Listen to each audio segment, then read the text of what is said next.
Yeah, they can. I don't know. I love how like we waited 15 minutes to wait another minute.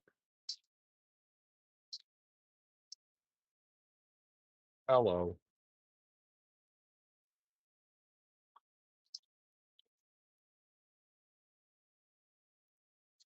Welcome to the EDM High School. Take your medication, kids.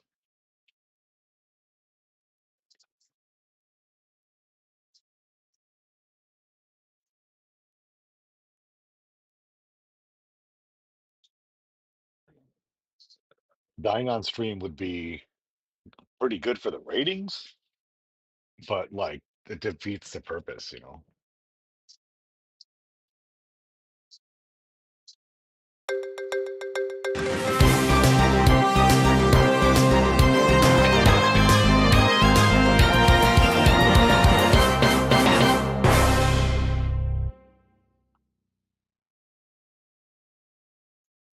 From the house that brought you Kenny Benzo, welcome to EDM High School.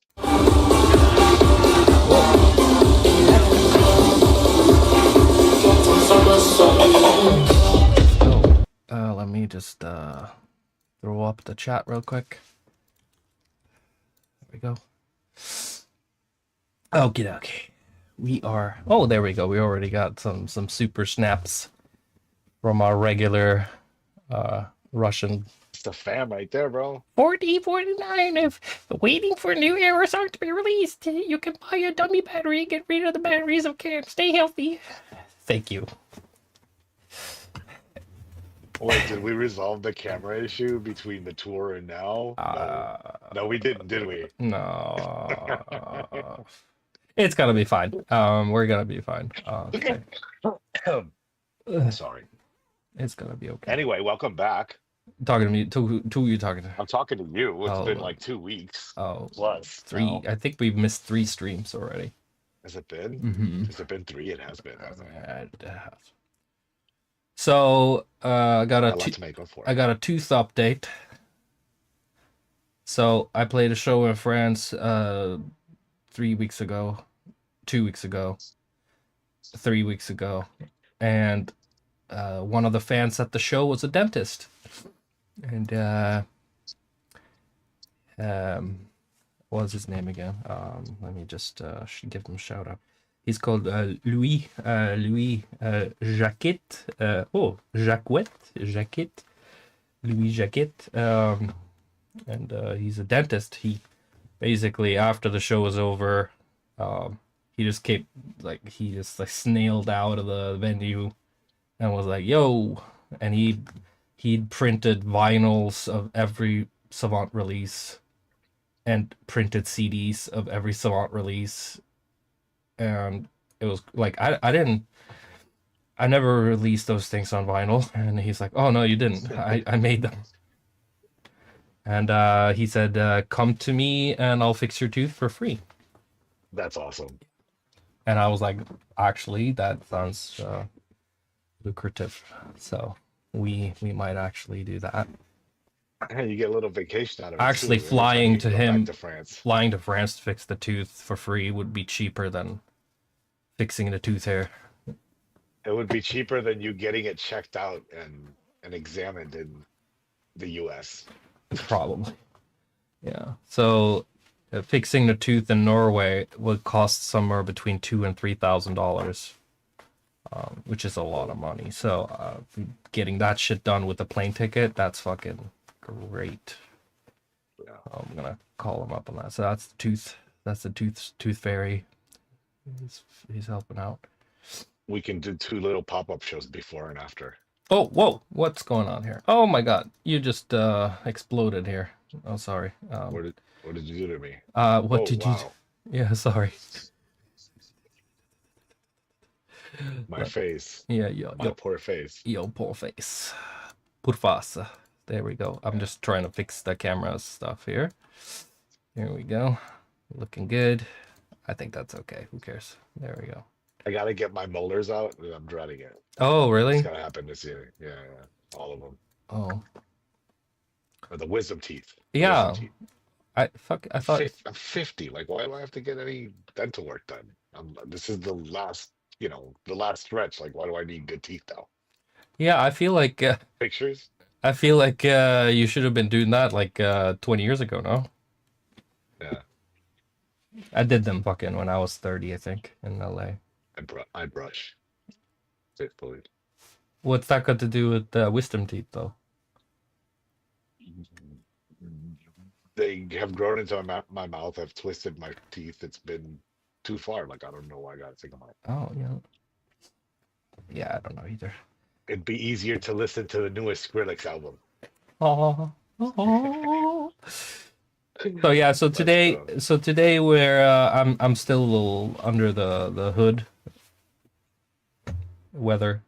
So I don't have the energy to fucking listen to 12-year-old shitty songs right now. we should go over the show. Like, show us some of the clips and tell us how you felt and all that other stuff, bro. Yeah, yeah, we can do that. So today is a little bit more about we're gonna be chatting with the chat, talking a little bit.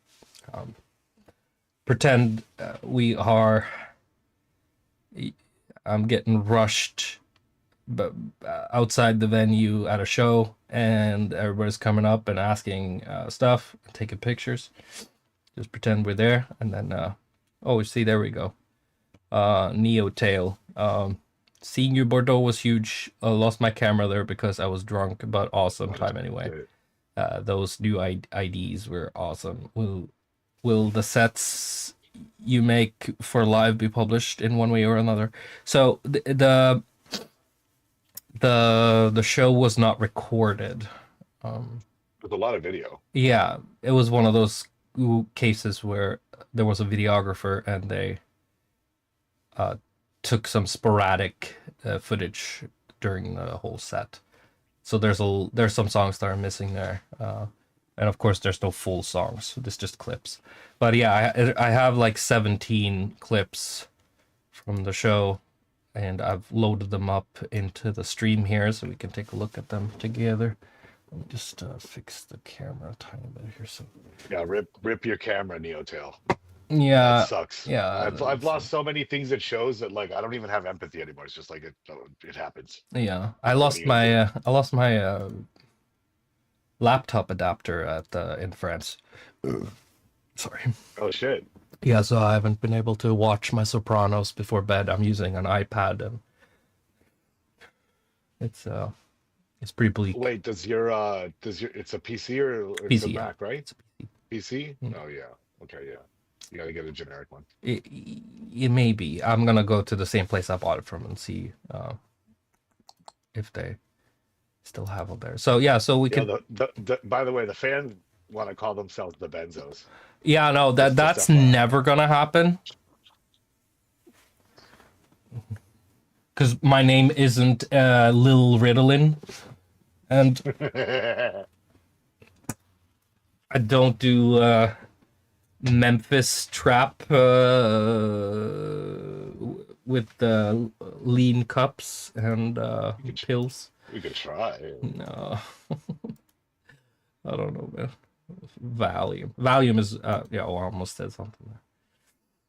But yeah, I used to do a lot of drugs, so Valium was one of them.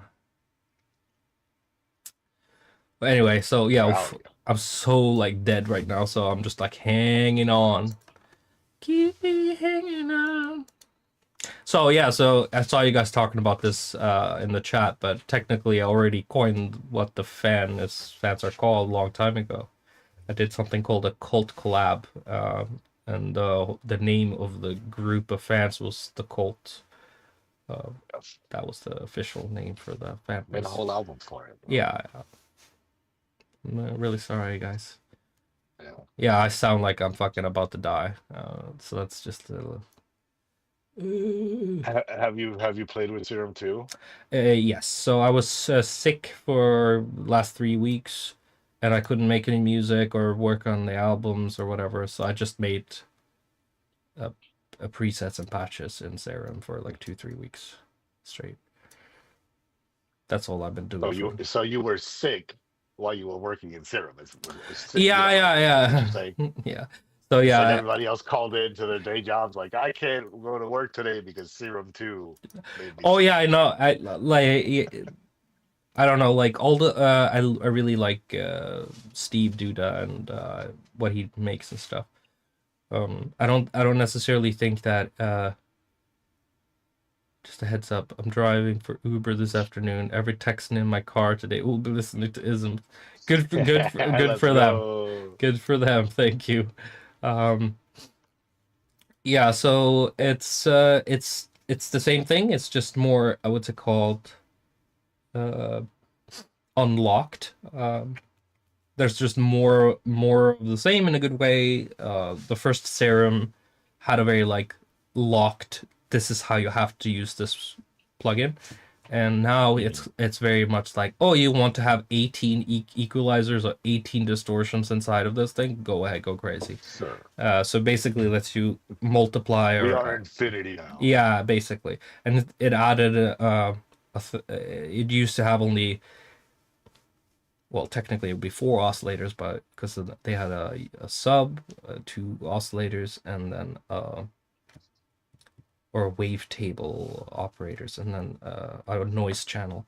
But now it has like three of that, plus it's like got new modes. All those modes though are like something I've been using for other plugins for decades now. Like they have something called uh oh god, my I'm so foggy right now. So they have the Spectrum. Uh, yeah, I'm not 100% here. Let me just open up Serum 2 here real quick so we can. I was Um, bringing this up because I thought you would start to talk about how we needed to do a production stream, but if you want to open up Serum, no. I'm not gonna do anything. I just wanted to. Like, it's like the spectral synth reader, and then it's the granulizer, and of course it's got a sampler now. So it's basically doing a lot of general stuff. Um, so you could do the same thing in Serum as you can do in a lot of other plugins now, and it has also become a general MIDI plugin in a way too, because you can make pianos in there now, piano patches and all kinds of stuff, which is it's recursive. very handy because then you don't have to like fuck around too much with other things. You could keep it in the box. Um, It's a recursive little tool. okay, so here's another one. Easy Rapids, Easy rapids. Izzy, Izzy, Easy, Isaiah easy. Rapids. Okay. Given this is EDM High School, how do you feel about the lowest scoring songs be sent to summer school remat? No, hell no, I hell think that's no. a fantastic idea, to be honest with Yeah, you. if I was a Like circus maybe, monkey, I would have but maybe loved to get maybe it's bananas. not you that's doing it. Maybe we have a group of students that's like trying to like learn how to do things and you know Oh yeah, I don't know. You know it's what I gonna want to do. I be. want to have a whole I little group. understand, but it's gonna be Camp Crystal Lake if you get what I'm saying. Like Woo, Jason woo. Voorhees is But dude, the. dude, you would be the Gordon Ramsay of EDM. You would basically like whip them into shape. They would probably love it. I'm not gonna lie. People would probably pay you so you can mistreat them to learn about EDM. I mean, this is the market. Yeah. Oh my god. Like the Yeah, word Mega Philistine. The word Explosion Man. Philistine is just the only word that comes to my head right now. That's our life, Mega Explosion Man. Like Alex absolutely fucking hates that idea. When he's on the one extreme, I'm on the other extreme. What do you mean It's exploitation? well, but immediately I didn't think about to exploit no one. I was just thinking it was just a fun idea. Oh no, It I'm would the be one who's cool being to see with exploited. like, I'm the one who's being exploited. all right, I just referred to myself as a circus monkey doing things for no bananas. Alexploitation will be Alex happening on this stream, exploitation. ladies and gentlemen. No savants will be harmed in the making of these albums. Yeah, no, there's an X Files episode about my condition, and it's called Drive. It's with what's the Breaking Bad guy called again? The actor Bryan Cranston. Yeah, Yeah, so Bryan Cranston. he plays the the guy in that one, and the whole episode's about he has a brain thing in the inner ear that makes him he has to go in a like constant motion in one direction, or else his head is gonna explode. West in this movie or in this show, but this is me. Like if I stop or go the other way, my head explodes. So I cannot. So listening to these old albums, going back in time, fucking all this nostalgia bullshit and stuff, that's not for me. I made those things for you guys to sit and have your thing with. For me, they need to go. You know, they need to go as I can move on, or else my head's gonna explode. That's me. I'm literally Bryan Cranston in Drive. Which is also, by the way, that's the reason he's also in Breaking Bad because Vince Gilligan, who invented Gilligan.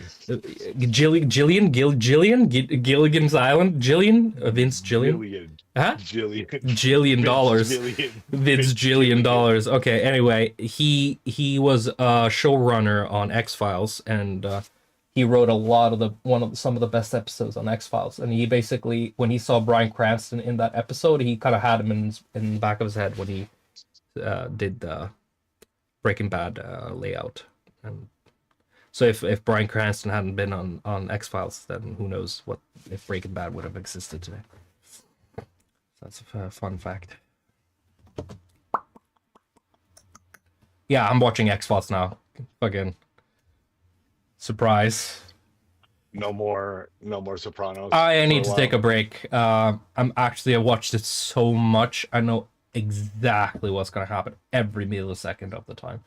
Um, and it's so bad that I want to make like an edit of the whole TV show where I just cut out the stuff I don't like so I don't go nuts, and just make a super cut of the whole TV show with just the stuff I like.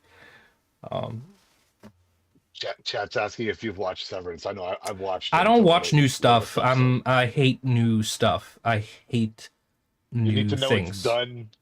I watched Breaking Bad 10 years after it was done. I watched Sopranos like 6 years after it was done. I didn't watch it while it was on. I didn't care because I hate hype people. I hate like you have I to would see it, bro. It's so probably good. I would probably prefer to watch Severance like after it's done because like I was one of the few that was like disappointed I made the mistake of watching The Boys in the from when last it episode. started, and it was just like, oh my god, this sucks. Because I read the comics. I love the comics. I thought the comics are stupid. Yeah, They're crazy and stupid, but once you've read it, it's like that's the lore. And when I watched the TV show, I was like, okay, this is like not this. They just went off the road. you watching Invincible? No, I had the comic books when I was like 20. But Okay, the comic books was like lukewarm for me, so I never really yeah. like That the, one, like first two seasons were good, and then just like the boys, it just kind of got weird. And then boys season one was some of the best TV ever, and then it just went weird. yeah, when it comes to cartoon stuff, I either have to watch. Yeah, actually, I can only watch funny cartoon stuff. I don't watch action and serious drama, cartoon stuff. I just can't. I watch Archer is my favorite cartoon series. Oh, It's got that's so much clever. wit, like it's so witty, and it's literally autistic humor like the whole way through. Like the guy is on the spectrum, you can tell. And after that, it's like American Dad and Family Guy, like just tropey, generic, edgy family cartoon shit. Yeah. But anime series and stuff like that. Oh my god! I remember when in 2001 or whatever, 2003, my friends started watching Naruto and Bleach and stuff, and I was like, "The fuck is this crap? Was this junk?" Because I watch these monolithic, amazing movies like Ghost in the Shell, Ninja Scroll, and Pat Labor and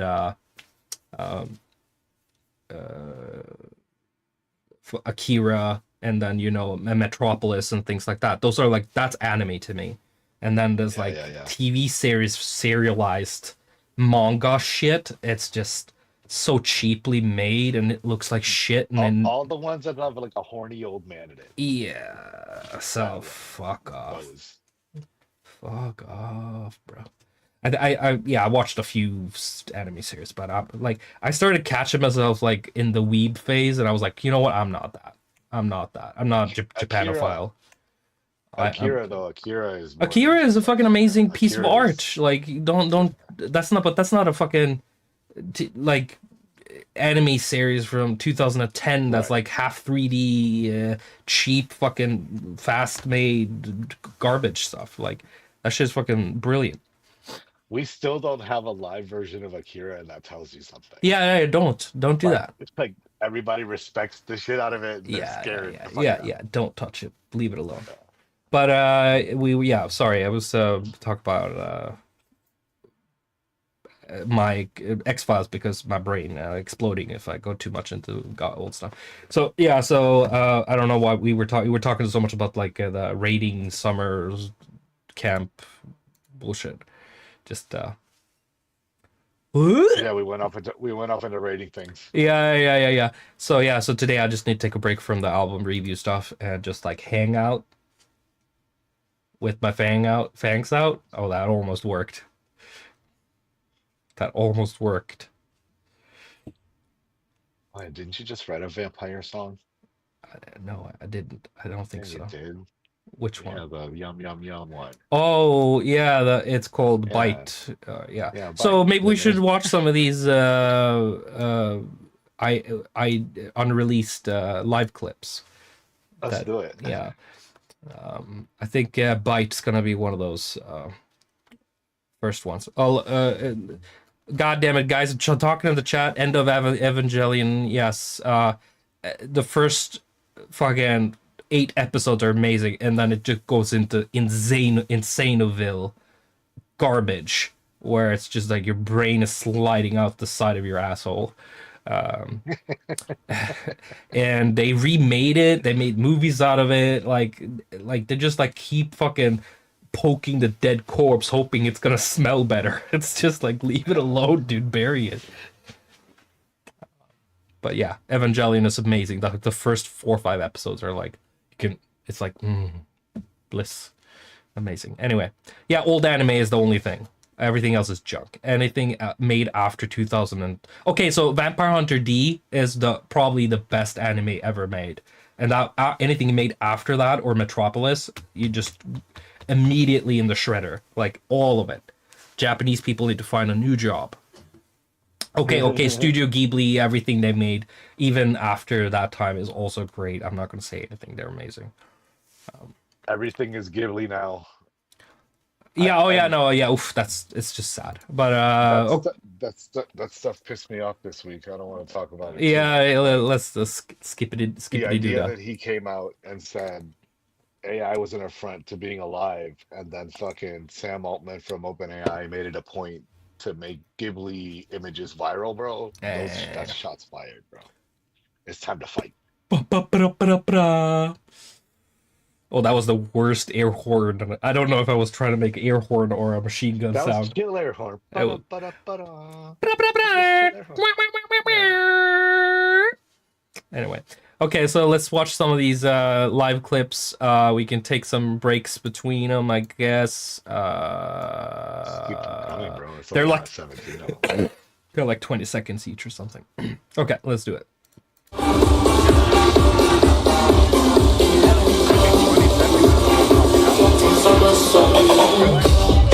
Well, hey, you're talking on top of the music.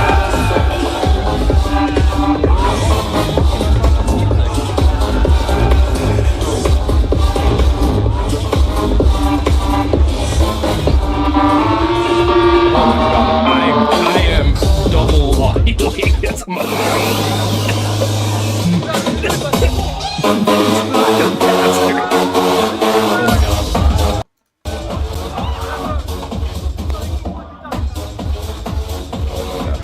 Wait, which one was the first one?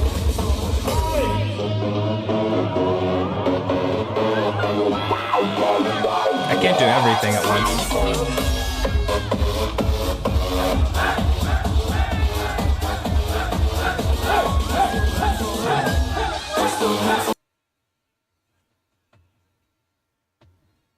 Okay. So yeah, those were the two first ones. The first one is called something, and the second one was called something else.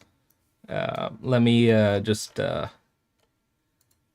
I'm so drained. It's comedic how low my vibes are today. So the first one was called "Let Him Cook," and the second one was called "Bite." So it's a food, very food related, unrelated food relation there.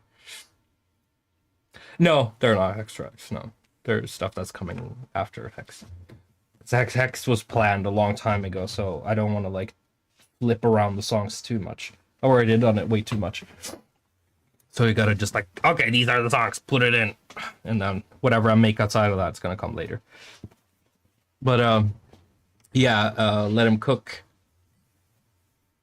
All these things are things I've worked on for a long time, but it just didn't finish them. But when I have a show coming up, I'm like, oh, I need some songs. And it turned out that most of the songs I played at the show stuff I made for the show. So I didn't play a lot of songs people have heard before at all. As mostly songs people haven't heard before. It worked. It was okay. Yeah, right. I feel like I don't know. If I went to a Metallica concert and they didn't play any of the songs I like, I'd be a little bit like whatever, bro.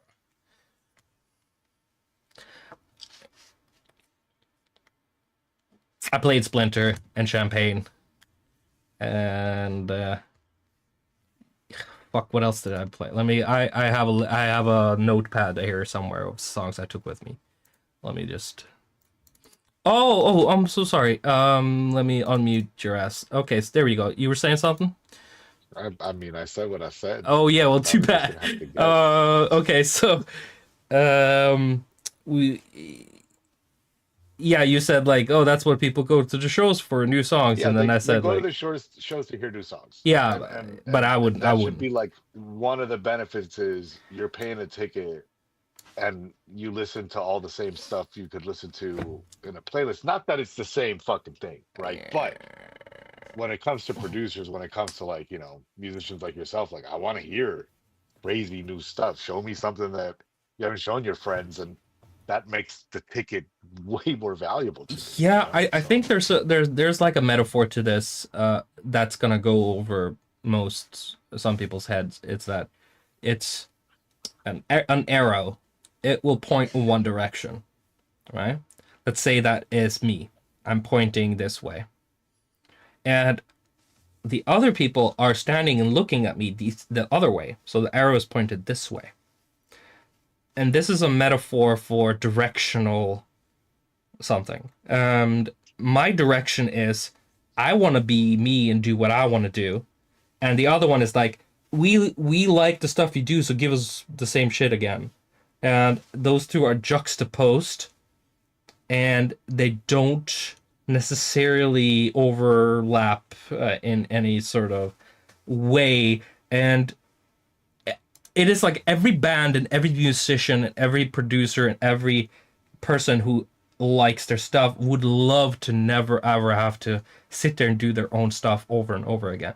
If they do, they would be a sort of artist that takes the easy way out of everything and kind of coasts and probably doesn't make their own stuff, to be honest, because you're part of a fan culture when you enjoy the results of things, but you're part of the Mhm. creator side of things when you enjoy the process of making things, not the results. So the results are actually the least important part of, for me, the final product. When I'm done making a song, it's just an MP3 file on on my computer, and I'm just like, that's okay, done, bye, never releasing it. It exists. I made it, but I don't want to raise it or take it out to dinner or take it to school or watch it grow up and have a Don't life. bury me with this, okay? Yeah, I need a new Yeah. thing next week, next day. I need something new. So to me, the making of the music is the fun part, not listening to it or releasing it. For the fans or for any fan of any person, the song itself is the fun part. The creating part is intriguing, maybe to some, not to everyone. It's boring to a lot of people. Like, put a normal person inside of an editing bay for a movie, they'll fucking fall asleep. Shit's boring as shit. Editing a movie or working on the innards of a production, fucking a grip on a Hollywood movie, fucking they run with a stick and then they have to sit there for 6 hours for the set to rebuild again. That's not fun. Mhm. Nobody's gonna think that's fun except for those people. It's also exhausting, Yeah. except So, for that. but yeah, so I'm just trying to explain like how my perspective is on. Uh, I don't know what we're talking about again. Yeah, live shows and coming to see. So for me, if I play a show, I would love to just be like the Aphex Twin type, where I just like it's constantly something new and you don't know what it is, and it's an experience. It's more of an art piece, and you'll never hear those things ever again. But from a commercial standpoint, you can't go to McDonald's and get a random burger every time and not know what you're gonna get, because that's the whole point of going to McDonald's, is that you get, and that's the same thing in France as you get in Istanbul, and that you get in New York. Consistency. So yeah, I am extremely paradoxical as a person and as an artist, because I know consistency is the salvation, and I constantly go against consistency. It's just so boring. You only live once, and you gotta fill that up with, experience, not just loops Then of. it should be easy to drop the expectations that you have from the exterior forces, being fans, industry, whatever. What do you mean in Drop it what do you all. mean expectation? O- Because if it, I don't know, if it depresses you, or that's probably a bad word, but if it doesn't fill you with joy to make a certain thing, then it should be easy to let it go completely, you know? Uh, it's just that because in your history you've done that thing, you know, it's why you're associated with it, but like you're always making new shit. So Yeah, yeah, yeah, yeah. And, I don't know like, what we're making a song to me is a performance in itself. Once it's out, it's like I don't want to do that thing again. It's mm. like, imagine being a painter and you constantly have to paint the same picture because people want to see you paint that one picture. No painter ever did that. An artisan will do it though because it pays the rent, Yeah, but that's the problem. If you're thinking about money, you're not making art. That's the that's right? the that's the the paradox That's of the being an facts. artist. Yeah. So okay, so Black Undetected is saying, so you saying there's only like a few seconds after you release a song where your fans and yourself both love the song before you move on. No, no, no. Once it's released, I'm already hating it and it's done. I hate it while I'm uploading it. I'm miserable while I'm uploading it. Like, I go like, this is not perfect. This is not what I wanted. I'm already bored of it and I don't have the energy to fix it. So fuck it. Here it goes. So it's a very frustrating process of like letting go of something you're kind of like fucking bored of, but you kind of like don't think is good enough. So it's like it's the worst of both worlds for me. I think I get some sort of like what's it called, naive enjoyment out of seeing other people happy for a little bit uh, from the music, but me myself, I do not personally, because I've listened to the song 6,000 times by the time you hear it. Um, and by the time I release it, I realize the kick is wrong and it sounds awful, but it's too late. And everybody's like, "Oh, it sounds amazing," and I'm like, "No, bro, the kick is fucking garbage." And then you This hear dude's the Bandcamp. you've replaced masters like Yeah, fucking literally like days after so, the yeah, but release. I'm like just the Bandcamp song has a different kick than the Spotify version or shit like that. That happens a few times because I do have control over Bandcamp, so I can actually remove that song. So this is Bandcamp is canon. If it's on streaming, you can't trust it. um, yeah, okay. People are talking. I have dyslexia like a motherfucker, so there's a lot of text and I can't really. Oh, well. Uh, I mean, it's easier to read when it's a super chat. ear fatigue. Gesture remaster is not Bandcamp. I don't know. It's like fuck do I know? Jester's like it's out of the fucking orbit already. Like it's past Pluto. I don't even know if we have contact with it. Do we even still have the wave file for that? Yeah, actually, I think so. I have the stems too, actually. Also, so do you have any advice for anyone suffering with Oof. loopitis? What's loop? Explain to me what this loopitis artist block. What is a? Loopitis, artist block, same thing. Is it the same thing? It sounds like two And it's like different when you things. wait, what it's to me when you're caught, it's like 20 minutes later, same loop still going on. You really haven't done Oh, anything. It's still I have the playing. opposite problem when I make music. I should be making more loops, but I just keep making a new part of the song so that then it doesn't have any consistency. It has like 7 drops. I made a song. I sent it to you the other day. It was called Hurricano. Remember? I Yeah, think I yeah, sent you yeah. Hurricano too, and that one has like the intro is like this chip tune kind of thing, like progressive house chip tune, and then it's like, and then it's like rhythm bass, and then it's like bass house, and then it's like a new drop with a different sound and a different rhythm. Then there's a new drop with a different sound, and different rhythm. Then a new drop with different every 8 bars, and it just like keeps I love it. going. And That's what makes it yours, like to be honest, because anybody else would just loop and it get boring, yeah, you know. I get you. Okay, so easy, easy Easy, there. bro. Easy rapid is coming at me again here with. I have been bringing Savant music. Oh, I've been binging Savant music lately. I work 12 hours. Ooh. Oh, damn. Chill out. Okay. Slow down, slow down, slow And down. had your discography on nonstop. I had such a good time discovering and rediscovering and getting beaten by nostalgia. Thanks for being part of my life for the last 14 plus years. That's amazing. Thank you. I don't have any comments on that. I couldn't. I can listen to the stuff that I made last week for 12 hours, but fucking not the stuff I made 14 years ago. I would fucking die. So you got some superpower. I don't. Nostalgia can be a very, very, very, very dangerous thing to consume in high quantities. Uh-oh. Uh oh, did it disconnect? Reconnection successful? Did we just drop out of the stream? Can you double check? Are we Yeah, good? I'm back on. Did we? No, I'm back up. Okay. Yeah, we I can didn't. hear you. Um. The Okay. the stream's back up. We didn't drop off all the way. Oh my god, that was so scary, dude. Um. Okay, no, we're back. We're back. We're back. I We're think good. it's because my computer is. Oh, your image is call ended. What the hell is going on? Oh my god, I'm scared now. What is going We're good. on? I'm so scared.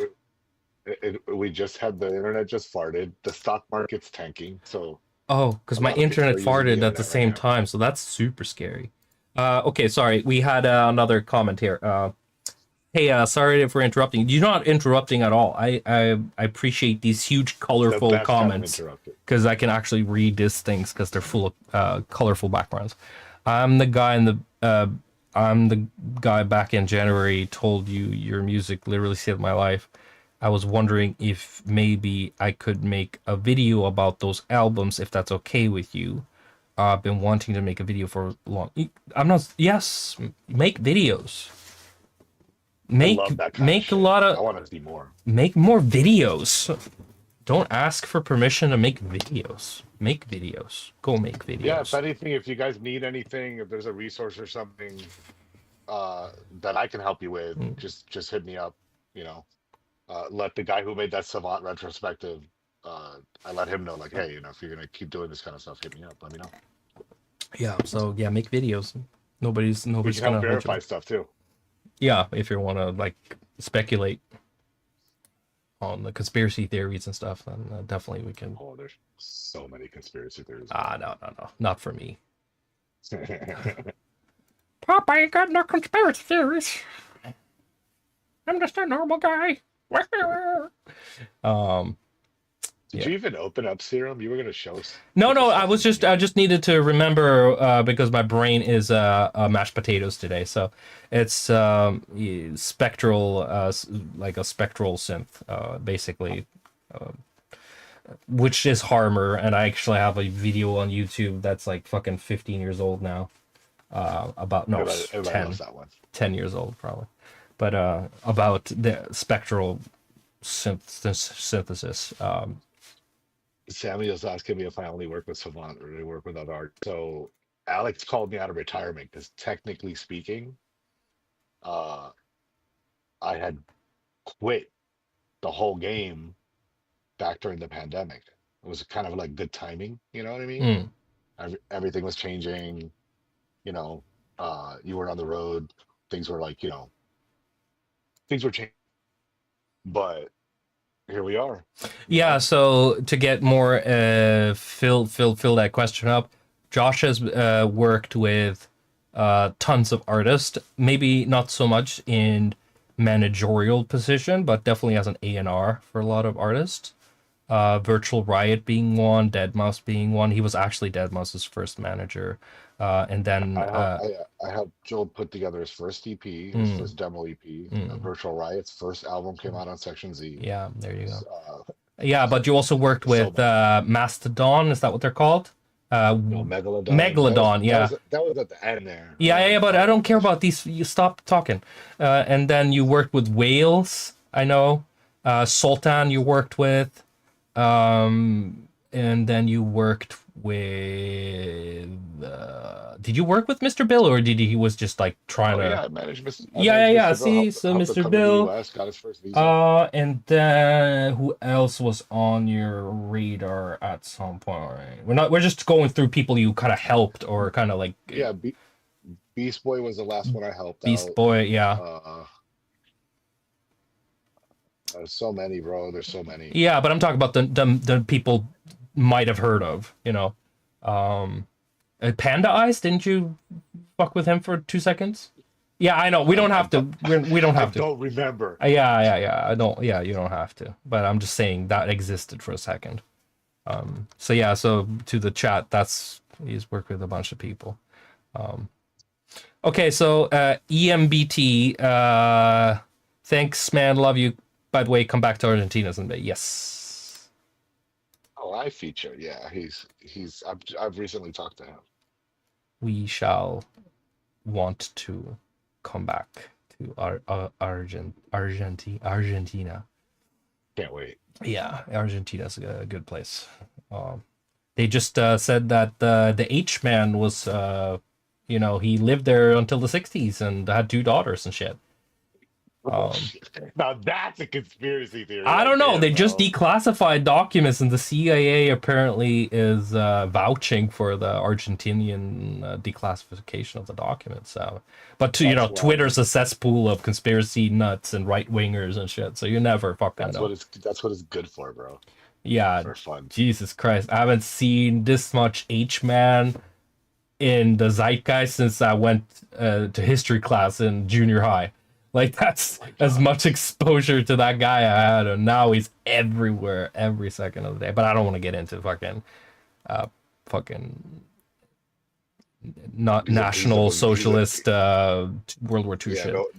no boogie, man. Yeah, no, let's not talk about Boogeyman. Anyway, we were talking about other things. But yeah, so keep it alive. Oh shit. Internet is scary today. Yeah, sketchy. Yeah, it is. I'm super scared. Try living in Texas is all I saw. Oh, I don't know what that means. Oh, you mean right wing stuff? Well, yeah, I bet. Like, I've been to Texas. Oh, It's charming as f to me. Like I I've been to love Texas. cowboy, cartoony cowboy shit. And the people are pretty out. The food's fucking amazing. Yeah, yeah, yeah, of course. But like the people are really nice in Texas. Like I've always had a good time in Texas. They Like go hard. They go hard. yeah, they go hard, but they also have like let's say like I love Florida for being a little raunchy and crazy and like Florida man. Like that's Yeah. Florida as a little wackadoo, like it is a little like cocoa banana. But Texans, they're kind of like I don't know. There's something cordial about Texans to me sometimes. whatever that means. Like, We need to go back. yeah, Houston, yeah. Austin. Austin's Let's go. amazing. I've been to all these places and haven't had any bad times. I think the closest place I've had a bad time to in that area is far away. Of course, it's in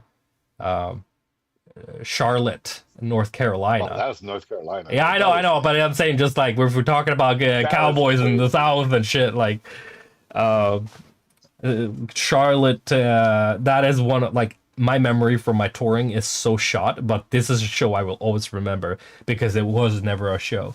It was a tomato fight in a parking lot. That was what I booked. They, They booked me for tomato they, fight. and they brought you on too late. Yeah, the tomato Like fight was the already over. idea should Everybody have was been that you were playing during the fucking tomato fight. That yeah, would have been cool. yeah. No, so once I got there, everybody was so dirty. Everybody went home to wash off, and then I I told the promoter, I was like, wait a minute, you had a tomato fight and we should have been here for that fucking shit, what not after, the retard. hell? Swear to God, that made me so angry because there was a few hundred people there throwing tomatoes at each other. And I'm not What a sure mess, about you, but I think dubstep would have absolutely crushed it during that event. motherfucker! What a place, huh? Pirate Bay d- during the the height of it, that would have been fantastic. Yeah, that's like I think the shows I remember are so polarized. Either they were extremely amazing or they were the worst piece of shit place event or vibe that I can imagine. And those are the only shows I remember. Everything that worked A lot of that smoothly, stuff was really early, bro. yeah, yeah, The but all the street stuff stuff that was worked really early. smoothly and went according to plan, and I kind of fell asleep after, and everything was okay. We ate some Denny's. Those sort of shows I don't remember, like most of them. I They remember my blend in. first show in St. Louis. Yeah. Yeah, or was it Chicago? I think it was Chicago, maybe, where the bodybuilder bitch pulled up her skirt in front of your wife. Oh my God, that was hilarious. Yeah, right. See, I erased that one. I I didn't see remember your that. wife being like, "Oh What do my you God, What do you mean? does he get that a lot?" You know what? The truth is, like, We that didn't. never happened again. Nah, and it never happened There was again other either, because crazy things that happened, but like nobody lifted their skirt to show me their pass. No one else. it's fucking. Yes. My wife is sad in the chat because I didn't tell her about the Charlotte tomato fight. I don't know if it's a core memory. I have all this stuff is little suppressed memories, repressed. If your old stuff is rough to revisit, what drove you to remake Alchemist? By the way, Alchemist 2 is right there with Void as my GOAT favorite albums. So I want to add to this when you're done. yeah, so it is a no. I'm gonna say what you're gonna say, bro. Like So let's see Alchemist, about that. Alchemist 2 is a joke that me and Josh had back in 2016, 17, right when we made Jester. When I put out Jester, Jester was Alchemist 2. Technically, yes. The basically the Doctor Sleep to the Shining, but then I have to make the Shining too, and it's a joke, but it's not doesn't mean that it's not serious. It was like, okay, the culture has changed so much. My fan base has also kind of like moved on from a lot of the stuff I'm doing. I'm doing so much other things now that a lot of people are like, I don't know if they're still there. I needed to do like a pulse check, and I think when I announced Alchemist 2, it was like this sort of like rush of nostalgia for a lot of people, and at that point I knew like, oh my God, okay, fuck. And I think when at that time I had a lot more energy than I have today when I made Alchemist 2. Things move fast when you get old, and I thought maybe wouldn't that be a cool thing to like remake those things, see what happens. Me and my guys were working on the Savant game as well at the game studio, so we were kind of like trying to like use both to kind of help out. And the character on the Alchemist 2 cover that Simon made is actually a new character for a new Savant game that we never finished, called Savant Descent, that we kind of like canceled, soft canceled. Anyway, that's why he's in a cave and not on the top of a tower, because we went down into the ground. Hey, I've been listening to you for over a decade now. Is why I still make music today. Just wondering, do you have a favorite MIDI controller? Nope. They all suck. Whichever one you gotta use. They all suck dick, bro. Like, MIDI controllers are trash.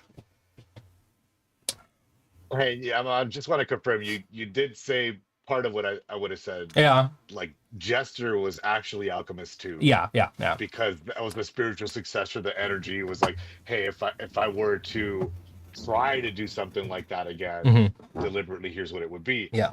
Whereas Except, Alchemist 2 was more, hey, explorations of modernizing what you had done. I think That's how I see it. you have Evil Dead 1. And then you have Hmm. Evil Dead 2, which is a remake of Evil Dead 1. It was made like 2 years later or a year later. And it was a remake of the first one. And then you have another remake of Evil Dead from like 6, 7 years ago. So it is not, it is part sequel, part remake type thing. So it's a little bit blurry what that is. I think it would just was a fun experiment to see what if I did the same shit with the abilities I have now. Because there was a what kind of mistakes would I fix and what would I leave alone as much as possible. So the toughest one to remake was Melody Circus, and that's why I didn't remake it at all. There's no remake of it there. That is a coked up song, if you want to put it that way, and it's a part of me that doesn't exist anymore. That's sort of like corny, clowny, juvenile. I like the melody's fun. I can make those types of songs forever, but it's the production. It's it's just too on the nose with corniness, and I don't know. I just can't listen to. I'm a grown up now. Like that's the problem with me. I'm a We go to the clubs now, bro. Model yeah service. You know, maybe yeah chill out. Just fucking groove, bro. That's what we about now, dog. yeah I ain't getting no mosh pit. That's crazy. yeah. With my back. So yeah, so on Alchemist 2, I made a Melody Circus into like orchestral track because that's kind of what it was supposed to be. And most of those earlier Savant tracks aren't supposed to be in that format as you hear them. They're supposed to be video game soundtracks or orchestral songs or metal tracks. They're just kind of force fed into like this really terrible EDM production 2012 thing. And we went through the Yoi shit on the Niner and the Vario thing, how much that sound design is just so bad. And those drums are just so bad. And whatever I was doing in that pair is just so terrible. Because I like things clean and tight, and I always done that, but that era was just so messy. So it's just corny. But I love those melodies. So we'll see eye to eye on that at least, but the production stuff not so much. Okay. Yeah, but that Alchemist 2, that's I think I did a lot of cool stuff on that. I'm happy with, and I don't think I'll ever touch that shit ever again. Yeah, I don't know if you guys have Good. bad taste. I've made jokes with Josh before that anybody who listens to me has bad taste in music. Have I said that to you before? It's because you had bad taste before the new you took over. Are you sure? I think And it's just part of this whole like when I release stuff I hate it type of thing. I can't respect my own work. I think it's a lot to do with you that. you you certainly it would be easier to just like let it go and move on without like worrying about it so much. That would be helpful, especially considering the fact that you have so much fucking music to worry about. Why would you care? Like, there's so much, you know? Hmm. But yeah, look, Lilu feels personally attacked now. About Yeah, what? that's What what I do you said feel because attacked about? you're over here because you said we have bad taste, and Oh, now we're siding no, among it. and I some You know? there was somebody in the comments who said, "I guess we have bad taste," and then I said, I might have said something similar to you in the Yeah, you past, have. yeah, where but it's part of the It's the self-loathing. yeah, it's part of self-loathing. It's nothing to do with people who listen to the music. Everybody has their own thing. Hmm? Oh, okay. Um, so yeah, it's definitely like these problems are my problems, not your problems. And I think what's super important when we talk like this and when you hear me talk about these sort of things is the duality of man, as I call it, where there is you can absolutely have two different opinions on something at the same time.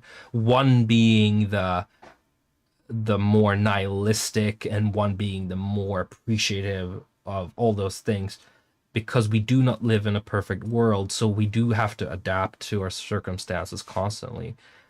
So even though I don't like the system that we live in, you gotta appreciate that that are not dead yet, sort of thing. Yes. And even though my success or lack of success isn't the way I imagined it, I'm still like appreciative of what I have. Even though those songs I made weren't exactly how I imagined them and didn't come out right, or I couldn't find the love for them while they're out, it's, it is what it is. I still had fun making them. So it's the duality of things. Like Right, right. things can be both Because this and this at like the same time. the way you talk about it is like, yeah, you would imagine you just being grumpy. I mean, maybe when you're done, but while you're making it, bro, I've seen you just have such an absolute blast. Yeah, You know, that's like it's the it's in the eyes. It's the fucking adrenaline is rushing. You're enjoying the process. yeah, the process is the fun part. Like the all the other stuff around making music or releasing or being an artist is the terrible stuff. Social media, playing shows, traveling, being a public person, all those things are super We're difficult to do. making our own version of that now, though. Yeah. So that's what I hope like makes it easier this run versus the last time around. Yeah. So Yeah, I did definitely had some growing pains 10 years ago. That I couldn't handle what was going on. You also gotta understand that I'm heavy autistic as well, and just because I'm masking a lot doesn't mean I'm not fucking a lunatic, you know? mm, Yeah. Masking being pretending to be human. Which, well, well, with Josh, since when me and Josh got really like tight over the years, I stopped masking with Josh, and this is also probably why me and Josh stopped working together at some point too, because there's only so much you can no, take of an autistic person who's not masking before you nah, go bro. like, It's this person's a narcissistic sociopath. your worst days. I have seen and dealt with worse people, my guy. Like Uh, you're I actually don't, not I don't know. terrible. I like when the mask is off. I am such a fucking. It's robotic and it's usually glass half empty, and it's the sort of like perfectionism that can never occur, and this idealism. Idealism is so strong when I take the mask off. When you put the mask on, it's like appreciative and it's like, oh, I'll eat well, I whatever you give me, and that kind of thing. But as soon as the mask off, I'm just like greedy, idealistic, perfectionist, pessimistic. Everything's wrong, nothing's great, everything sucks. But okay, Kenny Benzo's back. Kenny Benzo. Yo, Benzo. Kenny Benzo wants to see more clips, bro. Yeah, let's put on some more fun clips from the show. Let's see what happens here. I am going to push the play button on the thing. Give me 2 seconds, and I will clickety click, clickety click click click. 3000s, dude. I'm so proud of you. Yeah, I figured out the 3000s. It turned out fine. Wait a Good. second. I have to unmute the I'm audio. Okay, so let's just let the clips play and then we'll talk after because it's just too we can't hear. I can hear you when the clips are playing. Okay, just give go. me. Okay, go.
So that's some old school shit right there. That's the most old school anybody's ever gonna hear, I think.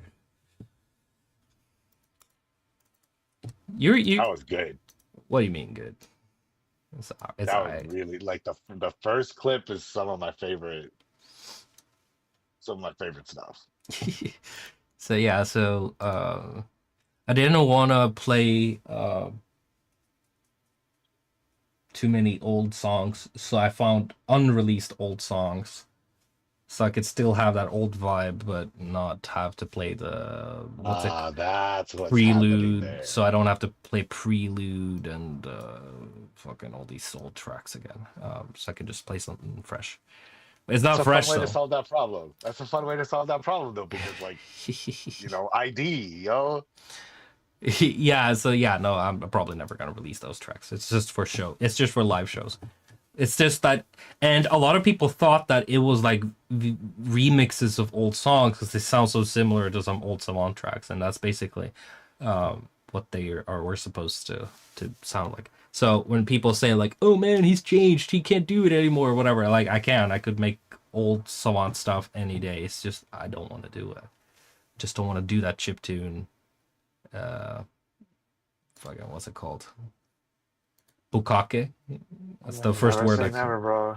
You Never. might wake up one day and be like, God damn it, I missed him doing so bad right now. Maybe. There might be some game movie that triggers a wave of nostalgia. Like I would never say never. I think you're like digging that hole too deep right now, dude. Because like look, and though that's unreleased, in the context of where it was played, it sounds fresh as fuck. And it's what I was telling you the other day. I was like, I mean, nothing's keeping you from mixing like that idea with what you're doing today because you've done that already. Yeah, I'm not never You gonna see. know? I'm not gonna say never, but Yeah. the whole point is that I'm a grumpy artist, and as soon as people tell me, "Oh, make that," I'm not gonna make it. That's my biggest one of my biggest issues as an artist is that as soon as people say, "Do that," then I'm like, I'm not gonna do that, just because you said I should do that. So the more people are pushing me to do something, the less I'm gonna do it. I'm always gonna be. That's always who I am and was. I need to be in control. I need to have autonomy when I'm creating, or else I feel like a douchebag who's being pushed to make something that's not genuine. And you got to understand that you're not making a good product if you're making it for other people constantly. You got to make it for yourself. So it's very ironic when, let's say, a hardcore old school fan comes up or says something to me like, "The new stuff you're making is so soulless or commercial. The old stuff you used to make, that's what's got heart." And I'm saying like, maybe to you, but if I was to make that old stuff, I would feel like I'm not making it for me. I'm making it for you. And whatever you call soulless, I'm making that shit for me, so it's got me in it. at all times. I'm in the pilot seat. I'm in control. I'm not making it for anybody else. I'm not making it for the top 10 charts. I'm not making it for a big DJ to care. I'm making it for me so I can feel good when I make music because that's what I want to do. Let's go. Play Yeah. that. Okay. So enough of that. Let's go to the next, some more clippy lippies. See what we got cooking. Let me see. Open up the videos. Clickety click. Oh, so many screens here. There we go. There we go. We'll see.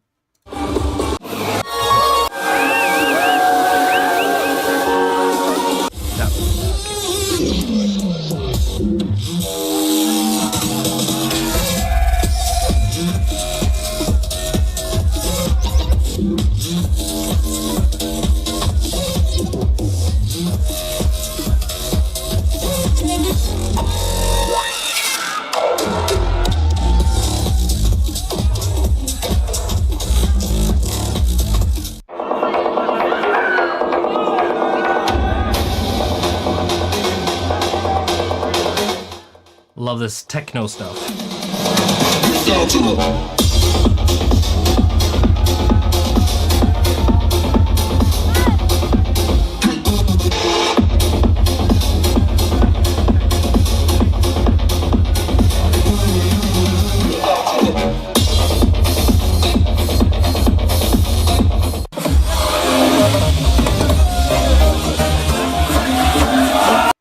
Okay, Maria? The energy looks so good at that. Yeah. The show was amazing. The show was great. Fantastic to do that stuff again. It's one of the best shows I've ever played, and it's some of the best energy. Maybe like I feel like all the shows I played that had this energy was very like in the same flow state. It was just I was so nervous usually, and I was like in so conflicted about my emotions and adrenaline and all that stuff. But on this show, it's like some sort of clarity there where I was really able to focus on the mixing and the DJing and stuff. So the show was actually really like good kind of, you know, like the I kind of liked it. I kind of like enjoyed it because when I rehearsed a bunch of times before I went. Played 2 hours in France. This is a 2-hour show, and I rehearsed probably 2 or 3 times at home before I went there. And at home there was always like something not right, but as soon as I was there, everything just clicked. And of course, when you practice a set, you kind of like make a playlist and you go like, oh, I'm gonna try to play these songs, and then you make like bonus songs that are just they're there in case some of these other songs you plan to play don't work, so you jump to those instead. And that happened more than I thought it would. So I basically had to skip half of the playlist, and that's what DJing is. You kind of follow the room and you listen to the energy, you look at the crowd, and you go like, oh shit, they're not into this. Skip. And then you find a way to transition quickly into the new song, and I did that a lot, and it worked so well, and it felt good being able to practice that whole like changing. The vibe is changing. I need to get them back. So that went really well, and I've always done sets like this where I start slow and the tempo just goes up and up and up and up and up and up and up. So it started at 125 BPM and ended in 200 BPM at the end of the night. It was like it was like super hard style, and I played this crazy remix I made of Rider in Red. That's like this like hardcore remix. Where it's like, here comes the Rider in Red, Rider in Red, he'll chop off your head with evil steel. It's amazing. So that's one of the last songs I played. It was like almost my last song. I usually end my set on like a memorable banger. Sometimes it's Sledgehammer, sometimes it's Heart. Depends on what the crowd is in the mood for. Trevor Bach is just do what you did for cassette every song, lol, make everyone happy. That is I couldn't agree with you more. at the same time, You and we need to like. you kind of, it's part of the process to where even a track like I Don't Rave Anymore has multiple genres that you've done, Oh yeah, you yeah, know. yeah. And Yeah, I was but about to comment on this. So the guy yeah, said the like hard, just make a cassette version of every track. I do that actually. Every song I make mhm. has like 6 versions of different genres. So there there's 2 tracks that are released recently that are extreme culprits of this, and the first one is called Become, and it's on the second EP. It's That one another one. has a Swedish House Mafia version. It has a techno version, and then it has like a acoustic version. And then I just went for the indie disco, low tech, lo-fi house version at the end because I needed something to be juxtaposed. But really, the Swedish House Mafia version, it goes up there. I also have like an Armin van Buuren type version too. The trick is really finishing them. So for cassette, like the pain was like finishing all of those versions. Yeah, For the releases, you finish one, most yeah, of the yeah. time. You're right. Yeah, because you have to mix and stuff too. Like Right, it right. takes time. That's what I mean. So for Become, let me just show you guys how many Become versions we got here. And this would be a good time to talk about like, hey, text three is pretty much done. Yeah. So it's about scheduling that. So let me But just the idea being sort that by type. we're releasing then a compilation with all the EPs in one and some of these versions. Yeah. So there's like 1, 2, 3, 4, 5, 6, 7, 7 different Holy versions of Become. shit. No, 8 versions. More. Uh, one, and then we have these here. And then the master 1, 2, 3, 4, 5, super, and what is all of these tracks? It's just MP3 versions of the WAV files. So it's got 5 versions of the master. There's another master for another version. There's a song called Indie Test, Retwist, Super 2, Super Smash, Super 1, Vocal Test, and Vocals. And one that's just called Become. So we could take a quick listen to some of the different versions here so you guys can get a drift of what I'm talking about Let's here. go. So always thought that I would become someone so numb, standing this close to the sun, the one I'm stunned.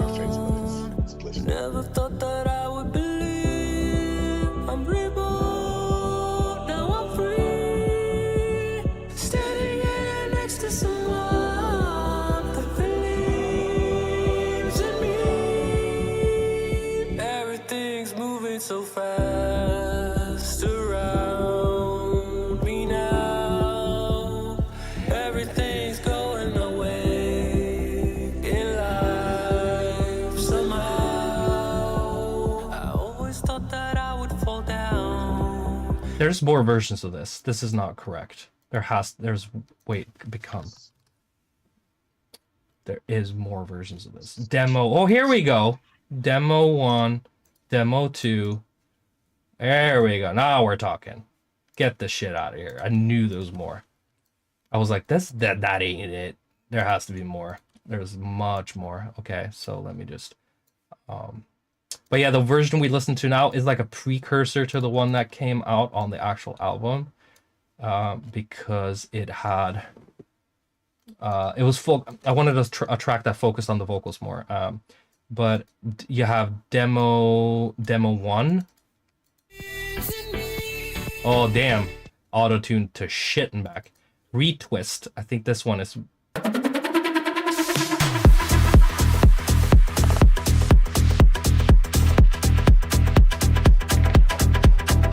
I don't think I heard this.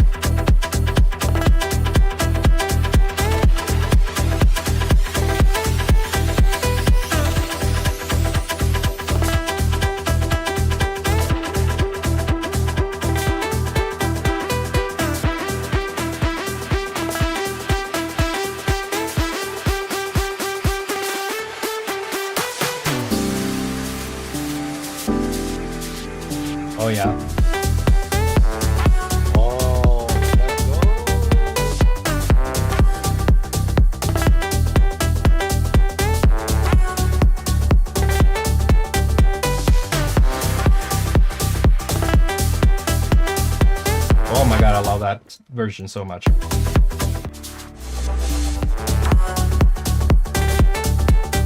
Demo 5. Oh! I always thought that I would become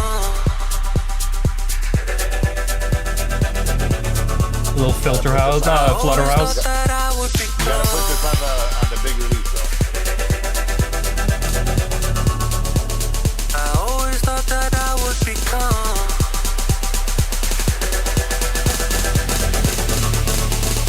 I always thought that I would become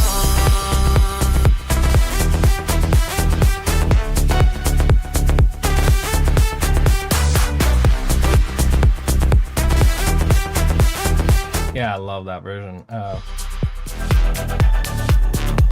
Yeah. Different version. But now I'm found. And I re-sang that song like 6 times to get the vocals sounding right. Never thought that I would be loved so real and true. Never thought that I would become the one for you.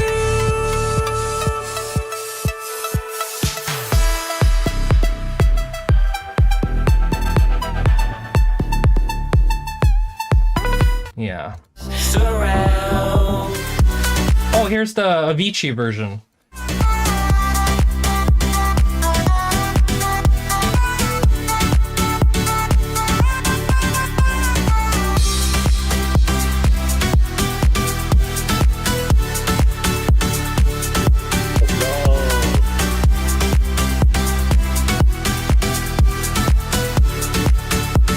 I always thought that I would become someone so numb, standing this close to the sun. The one. Avicii tribute version for sure, bro. Yeah, So good. I always thought that.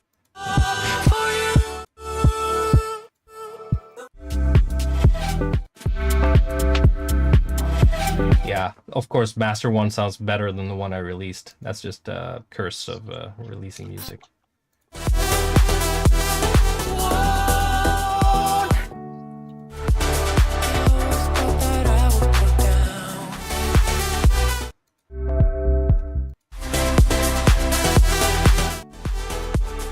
Yeah, so many versions, but yeah, back to the thing we were talking about with the guys here, is that there are very many versions of every each songs. I Don't Rave Anymore also has like it started out as a trap song and then it turned into like a house song, and then let me see if I can find the original version of that. It's in the Vex folder somewhere. Let's go to Vex. If I still have that file folder. Artists, Vex. Oh no, it's in the Winter folder. There we go. Get Rave. See if we'll find it here. There's different versions here. Here's the original. I Don't Rave Anymore. I think. Girlfriend wanna dress me up. Strobe light gonna mess me up. Loud bass making me throw up. These drugs gonna make my depression stop. The original See starts me with dance, you. see me dance through your phone. Oh yeah, this is not the original. This At is. a glance, we look lit, but we're alone. See me dance through your phone. No one cares about romance, it's all gone. I think this- I'm about to start a war. It's a little different. Anymore. It Oh, it's an a cappella version where I beatbox the drums and stuff. Okay. Is this the original?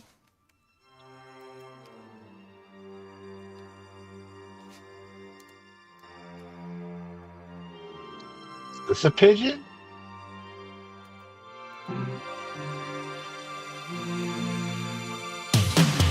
Girlfriend wanna dress me up. Strobe light gonna mess me up. Loud bass making me throw up. These drugs gonna make my depression stuck. You see me dance, see me dance through your phone. At a glance, we look lit, but we're alone. See me dance through your phone. No one cares about romance, it's all gone. I don't rave anymore.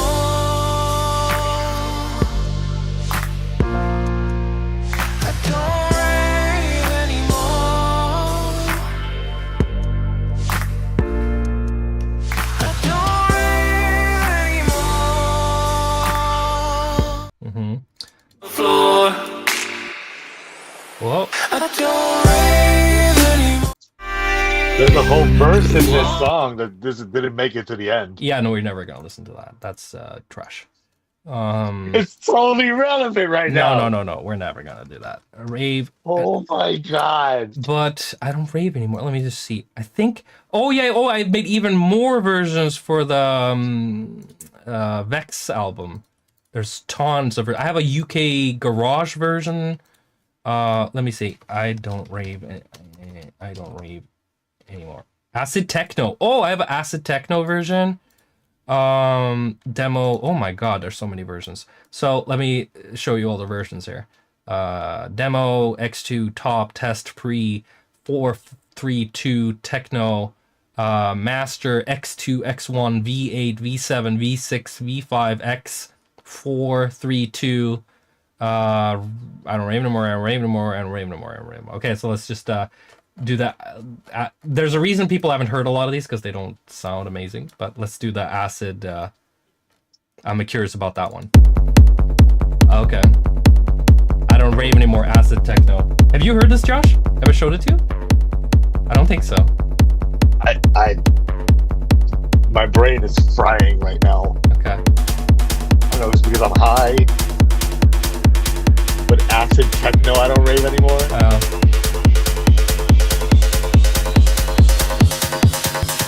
Do we even need to ask for remixes from people?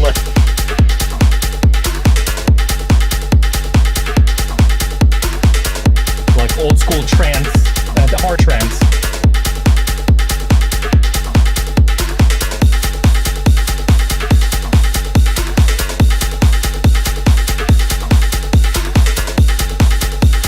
Yeah, Jimmy, this could possibly make it on the Hex compilation.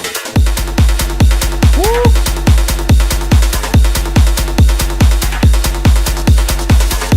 This is fire. I want this now.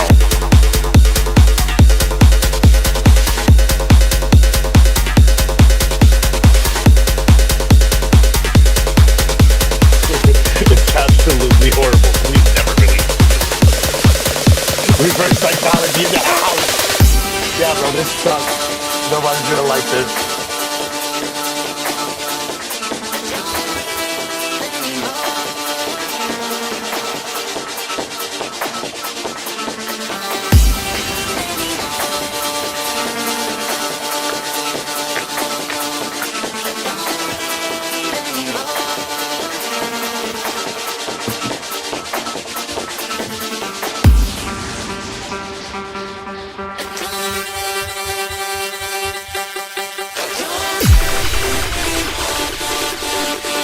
Acid is coming. 303 alert.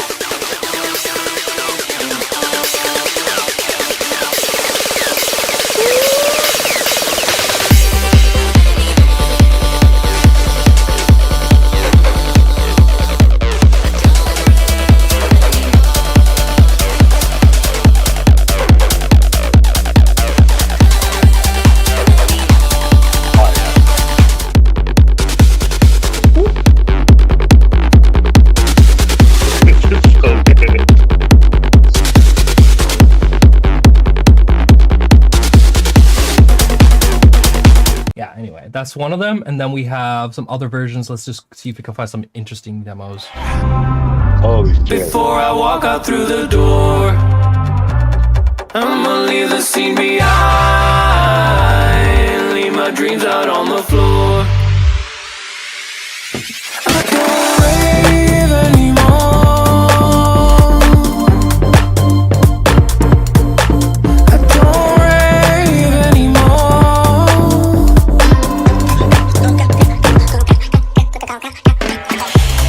haunts me.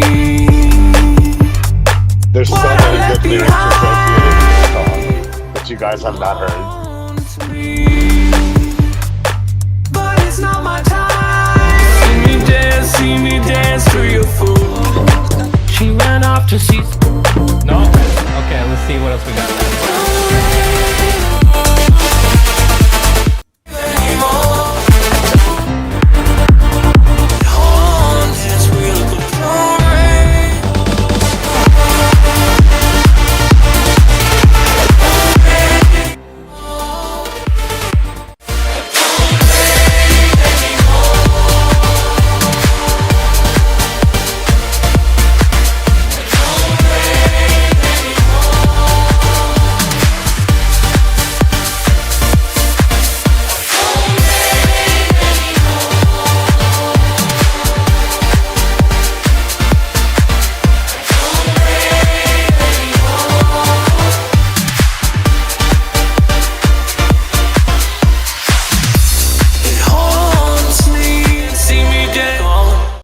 Then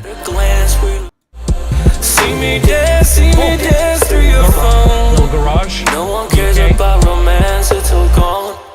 I don't rave anymore.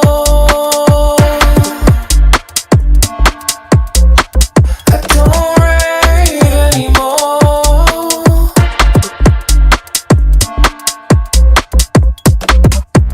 It haunts me. What I left behind.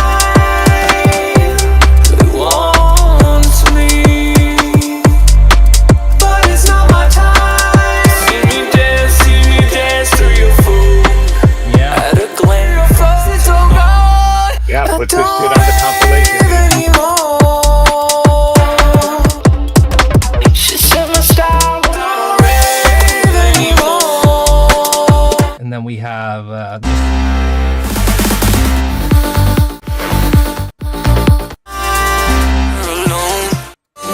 No one can.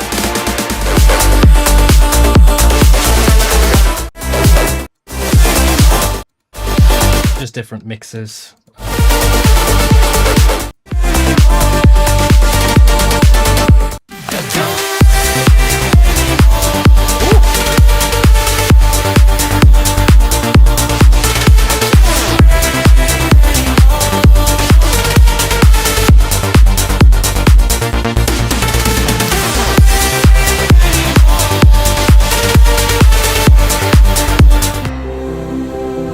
Okay, and then this.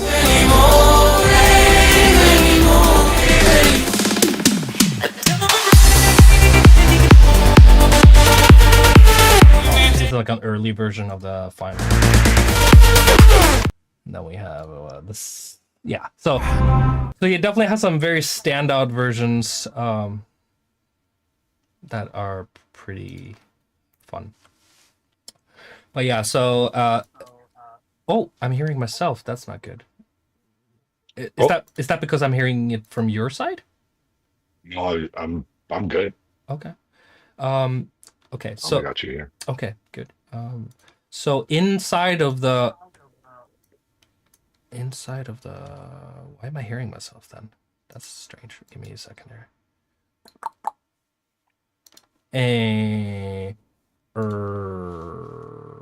Okay, whatever. Screw it. Inside of the hex folder, there is 470 files, but that doesn't mean that's all music. Let's just sort by type.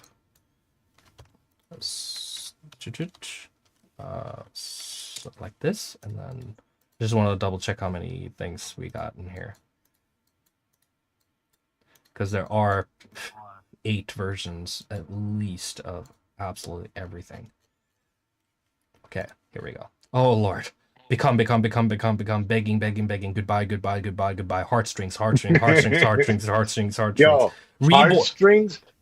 Heartstrings has some vocal mix versions that didn't make the cut that I thought were absolutely incredible. Like the choruses and shit you had going on. Just some of the older versions were dope as shit. Oh, so there's 800 files inside of Hex.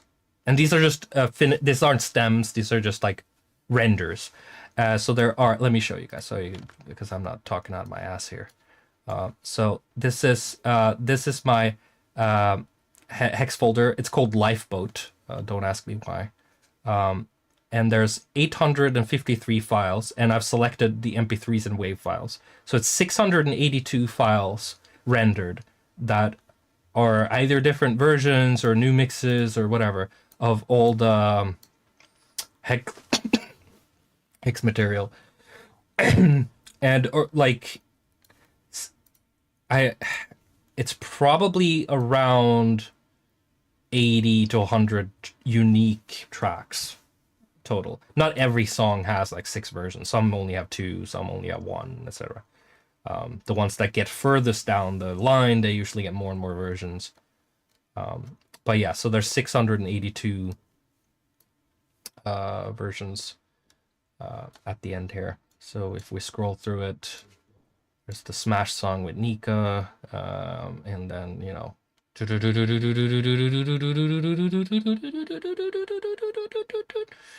yeah.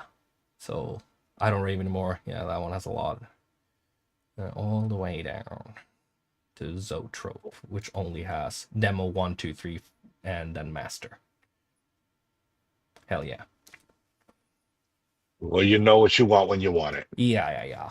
Some things are just hit on the head, and it's a home run immediately. Those are usually the ones that I like the best, and I can live with for a longer period of time.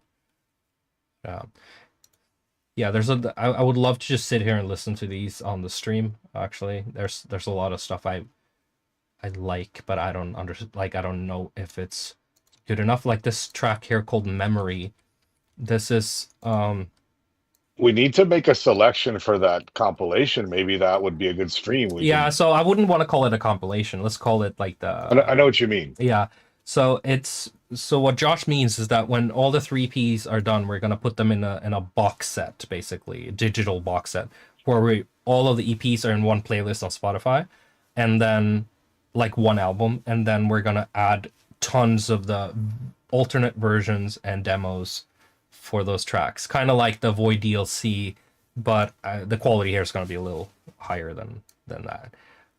But yeah, so this one track called Memory that I made, that I really loved, but I never...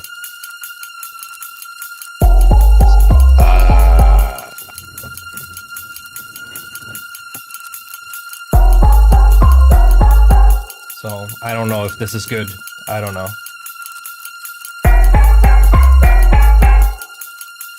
Judge chat. Judge me.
That was demo 1, and then we have demo 2, which is...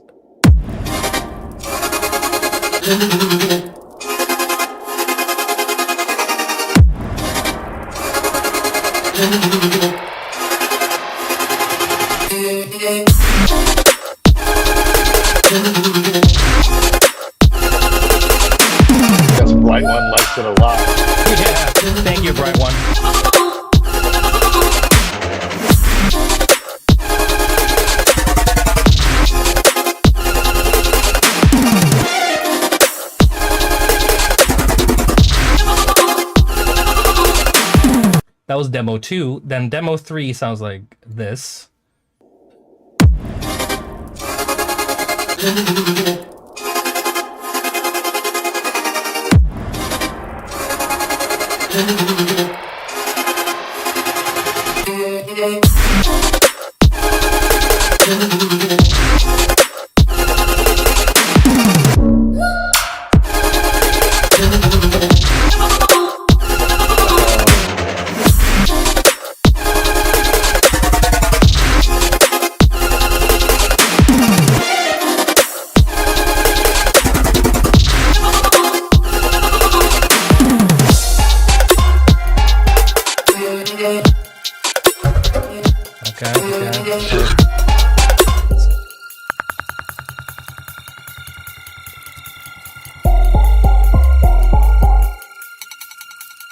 Little Predator, 1987 Predator, Arnold Schwarzenegger in the jungle. Looking to see the laser sights coming out of the bushes. Monsters sneaking around. Ooh, build up.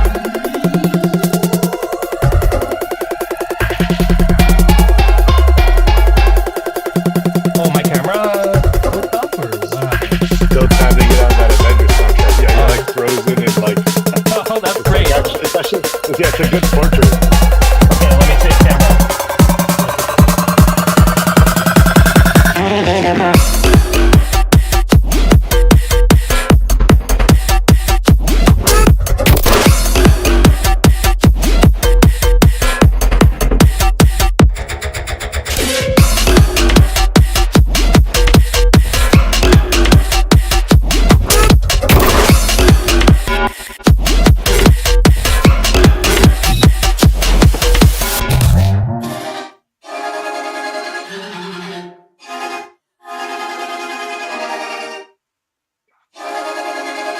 Yeah, he's sitting on fire.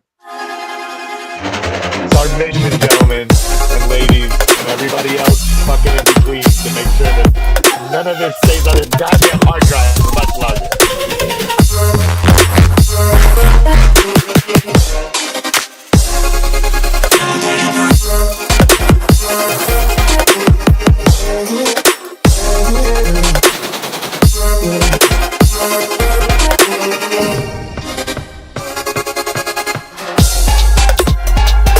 And then we have demo 4.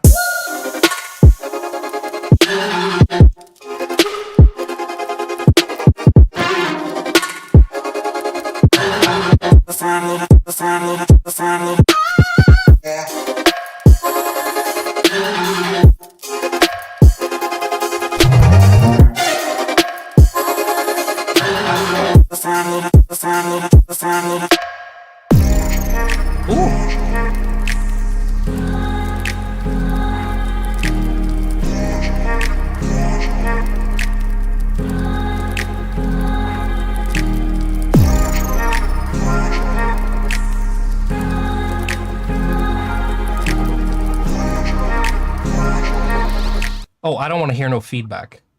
You can put that back in the pocket, bro.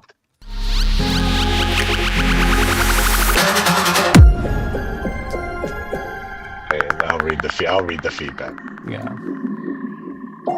There's a reason I didn't release the song. That's enough said. Okay. Well, this is it's more creative. Yeah, I definitely don't. Okay. Same kind of like build up. Ooh, okay.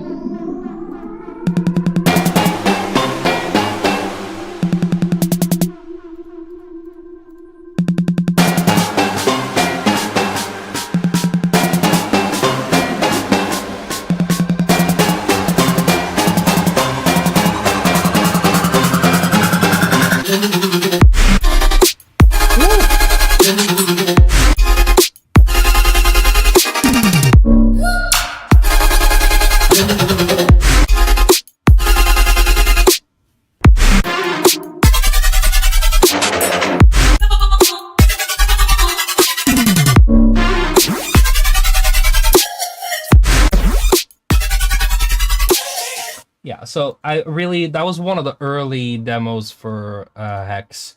I think I started on it, and let's see, look at the date. Started on it in 2003, September 2003. Is it just me? What But it's doing is the stream stopped? Did it stop? just me. No, it's fine. We're doing good. Yeah. So that demo is from September 2003. No, 23. Sorry. So it is already 2 years old. So that's how long I've been working on this goddamn EP. But the absolute first song I made for the EP is from 2000 and shmukaduk. It's from March. From March 2003. That's the first track for this. Wow. Yeah. 23. I Been have holding that in for a while. I think it's something older. Okay, it's an older demo. But fuck it. Anyway, that was a little bit insight into like the workflow of these things that either come out or don't come out, and there are definitely more than one version of things, and things do evolve over time. And at some point, if the song doesn't feel like that's it, then I try a different genre on it, or it's different EDM subgenre to flip it and see if it feels better. And if you have the ability to do that, I think that's really a good thing to do. If you have the ability to do another genre, just to check. But I mean, my opinion is a good song, especially when it's like vocally driven or has lyrics or a hook or something. It should work in as many genres as possible, but there's always the target, you know? yeah, I definitely don't have good insight, as people in the listening clearly can tell, that I don't have a lot of self-insight when it comes to these things. But it is impossible to see yourself from a different perspective when you're working on things that are from your hands. It's hard to hear it for the first time. You can never hear it for the first time. So you have the privilege of, not, I don't mean it that way, but people have the privilege to hear something for the first time, while I will never have that privilege. So when I make stuff, I don't know if it's good, and by the time it's kind of finished, I still don't know if it's good, but now I'm also bored of it. So it's really difficult to figure out, is this a good song or not? So people with like a wider attention span, but also maybe less, I wouldn't say less talent, but maybe less talent. People who are more in awe. Maybe less, yeah, less skin in the game. Yeah, like I'd say a producer who is like more in awe of what they're doing, because it's like, wow, that's amazing. Like they have more. Bro, a live stream. Yeah, yeah, but You know? I think definitely a lot of producers who have more like a healthier ego, and also maybe less self-awareness and less skill, will have a better, a more fun time making music, and they'll also be more able to see if the song is good or not. Like maybe not objectively, but definitely they'll be enjoying it. You just want to be judged by a jury of your peers. That's what we need. We need like a round table, the release round table. Oh my god! Unless all 12 of these guys say fucking go, nobody did. That's called a record label. So, but I definitely I've aired to Josh for many years in the past, where like I felt like I needed a co-producer, not like a ghostwriter, but somebody like I could team up with to kind of like work on music. You need with. apprentices. You need somebody. You need people that. Like, No. I need you. I need somebody who's above me, not like I don't want to work. I need less work. I'm working enough. I don't need their like I need somebody to help me see these things from a very objective and professional standpoint. Where they can see what needs to be done and what doesn't. You need to need be done. colleagues. And Yeah. I think Colleagues, yeah. Carl would be a recent colleague that I think is very useful for this stuff. You know. Yeah, Carl's a sweetheart. He's amazing. And he's really fun to show music to, and also it's really fun to hear his music as well, because we we do share a lot of aesthetical stuff, even though we don't pursue them, and Yeah. we definitely share an idea of what is good and what is bad, and we are very it's very fun to listen and share music with. We did that last summer and it was really fun. Carl is also, for some people who know him, is called Decembra. He was also like a pretty hot producer in the EDM stuff 10 years ago, but now he does completely different things. He's changed his sound extremely. And I think the only other person I know that did such a 180 on their whole image and sound is the Cashmere Cat. Oh wow, yeah. Yeah, when I met him in Norway, we played a show together and we used to send each other tracks. Like I said, Norway's a small country, and when you find other people who are good, you kind of like start chatting and stuff.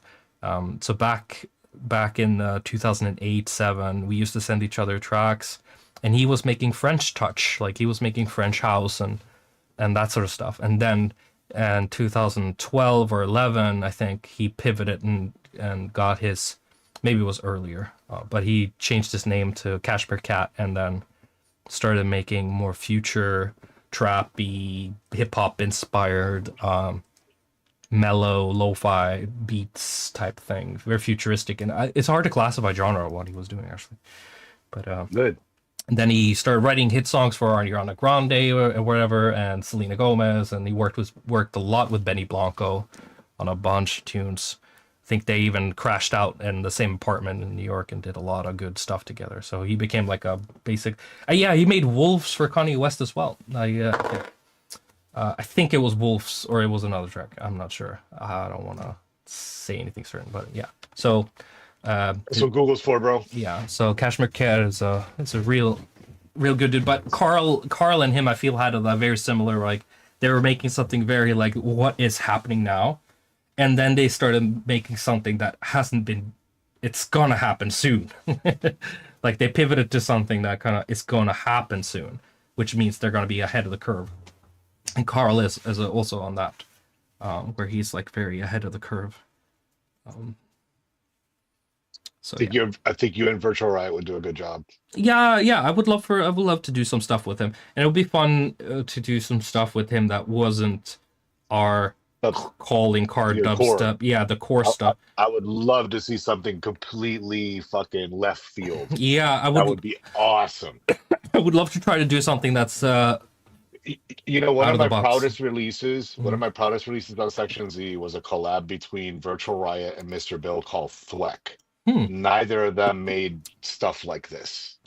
And to me, it was like such a good fusion of the genres that like, I don't know, it just felt right. It felt good. It wasn't what you would expect from them collabing. And I think that's what I would hope you guys do the same. Yeah.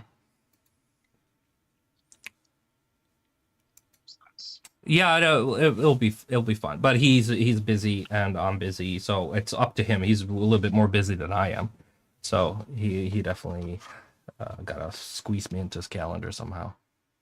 And give me a quick pause here. I'll be right back. Yeah, sure. I'll pause. I'll pause you. Pause yourself. Okay. What is this? Oh. That's not good. Okay, anyway, yeah, Fox Stevenson collab.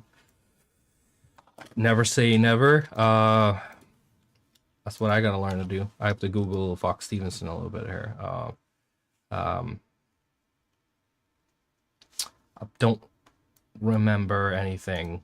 I've heard the name, I think, but I don't remember any songs. But that doesn't mean it's not good or anything of that sort. I just don't. Does Skrillex know Savant? So I don't know if Skrillex knows who I am. It doesn't really matter. I know Skrillex. Sonny met Tony Hawk, and Tony Hawk's kid had a Savant shirt on while Sonny was at his house. So if only that, then Tony Hawk's kid mentioned Yeah, happy dubstep is not my thing. Sorry.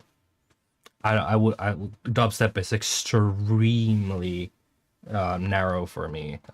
Don't think I would want to do any sort of dubstep thing unless it was extremely highbrow at this point. Um,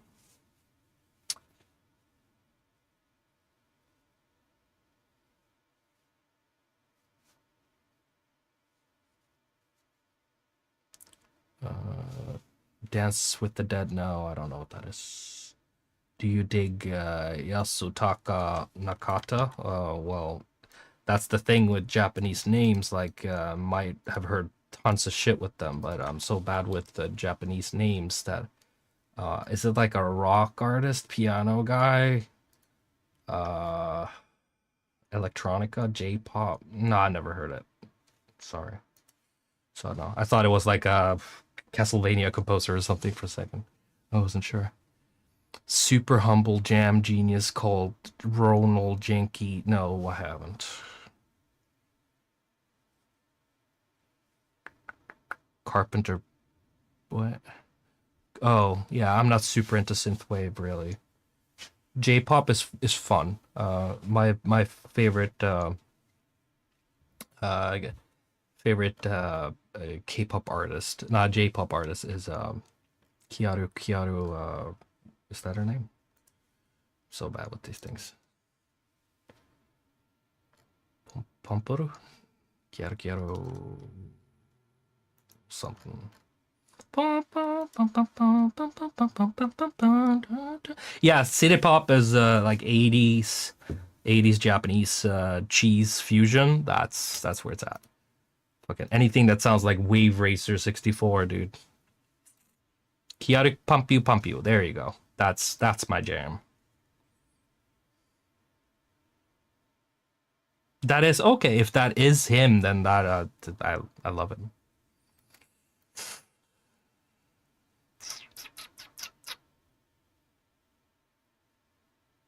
No, we're not talking about Overworld today.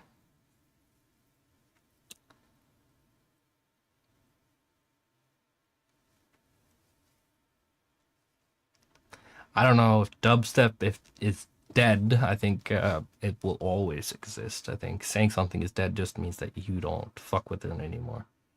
I'd never heard of a Norwegian or musician called Waterflame before.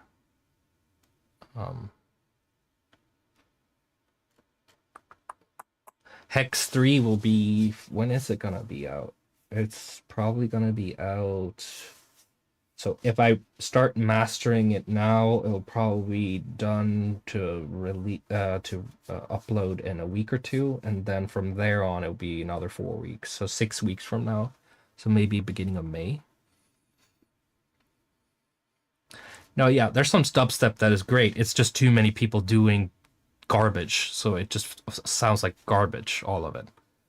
Everybody's jumping on the same shit, and everybody's doing the same thing, and it just saturates the whole thing, and it just sounds like shit. Every time I open my Twitter, I see some fucking dubstep noob with 23 likes posting some sort of tear out or a rhythm, and it's just like, oh my god, I'm so excited about this track.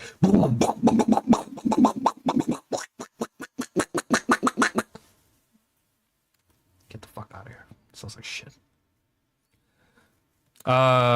These streams are such a treat for us fans. First time I caught one live, I made a surreal last-minute journey involving flights and rental cars to catch you at Rampage. Oh, and it was worth every penny. No, every second spent. Please keep on doing what you do. Thanks. Rampage was very fun. Snails.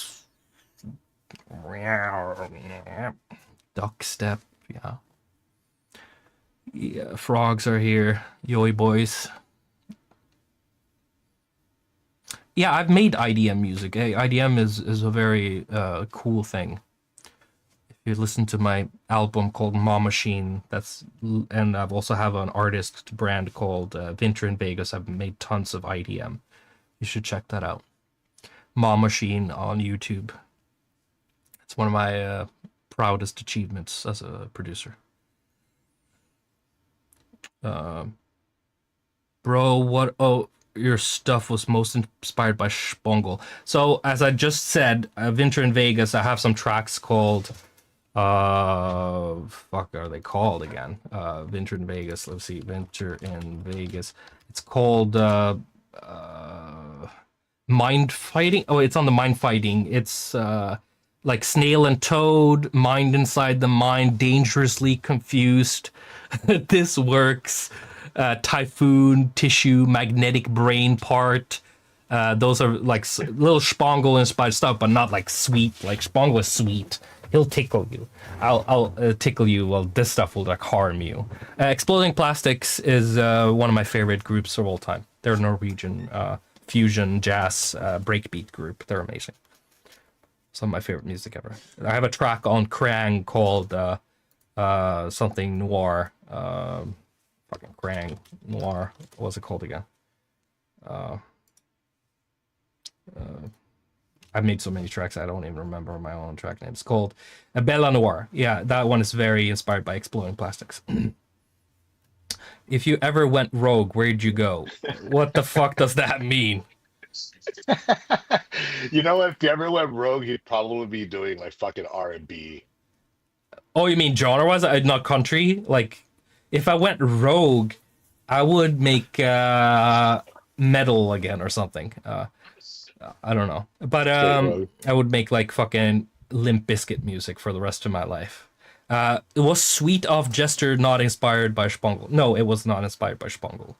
I don't think anything I did was directly inspired by Spongle. Always thought it was corny. I ate mushrooms and listened to Spongle, but I never thought it was good music. It was just good to do mushrooms. Silly mushrooms to listen to Spongle. Yeah. Country. I like country, steel guitars and fiddles stuff, like old country, like fucking Willie Nelson and Dolly Parton and shit like that. That's fucking awesome, like old school shit. Are there any rappers, hip hop artists that you would love to work with besides DMX and Snoop? Maybe Danny Brown, JPEG Mafia. Yeah, so there's tons of rappers today. Bro, Frank Ocean, bro. Yeah, but smaller artists too. There's too many to mention. But yeah, I would love to work with JPEG Mafia, for instance, like stuff like that. Why did I hear Savant Metal Fusion? I've made tons of metal in my Savant tracks, so you just have to go through them. Even the track called The Beat on Ism is a metal fusion track.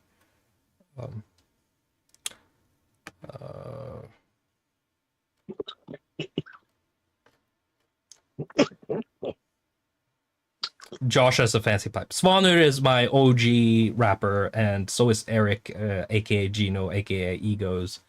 Those are some of my favorite rappers to work with. I also think that I worked with Omega Sparks recently, and he is also one of my favorite like performing and lyricist rappers at this point. It's really good. Would love to do something more with him. Kenny Benso, yeah. Whoa, what's this sound? This is scaring me. Oh, whoa. Oh, look at the. Is that Jay? Is that Jay? JR down there in the control room? Does everybody else hear this popping noise? No. Oh shit! Where the f is it coming from? That's scary as shit. It's like, oh shit! Maybe my headphones are broken. But yeah, Still waiting for JR to return my call. It's okay. We're hanging out in the chat, the William Shatner. I think it's fun to just talk a little bit in the chat, get some comments. Are you done showing all the clips from the shows? No, but I don't think it's like pressing. It's like we're basically just chit chatting. Could save some stuff for Instagram too. I'm gonna post those clips anyway, so it's gonna be okay. Schizo moment. Hello, Poppy. But then stop. I did not hear popping noise. Oh yeah, no, it's in my brain. Yeah, I see. I didn't even know what you guys are talking about. Like, I have no idea what you guys are talking about. Just texted you, ball. Is that somebody you know? Oh. Yeah, that's JR. That's JR from Fucking Up. Philly. JR from Philly. Oh yeah, I of course I know who he is. Frank Zappa wants his style back, bro. Lit. What? I don't know. Do they think you look like a Frank Oh, Zappa? Frank Zappa? Yeah, let's look it up. Maybe if your mustache was way thicker though, like if it was like an inch out of your face, 2 inches out of your face. I mean, I'm like ghetto Bad Bunny, if anything. Frank Zappa, no, bro. It's because of the hair. This is my big hair era. You Oh, put hair on the Bad thing Bunny, that's people judge making that. my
Man, man, man,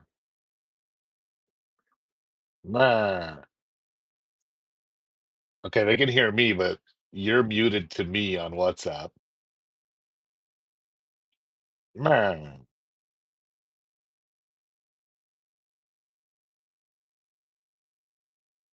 Alex is still muted.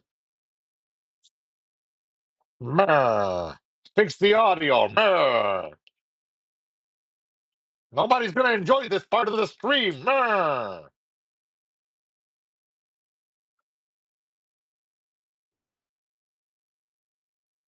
Okay, he's working it. I ain't telling nobody about nothing, Control Room JR from fucking Philadelphia.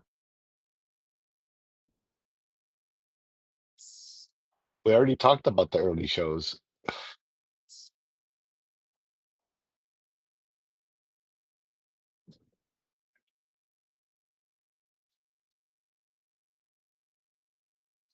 Don't nobody want to hear an old man complaining about what he didn't get in EDM, bro. No time for that. Alex is having a good time with this, so I'm just gonna keep rolling. Let's talk, chat, while he fixes the sound.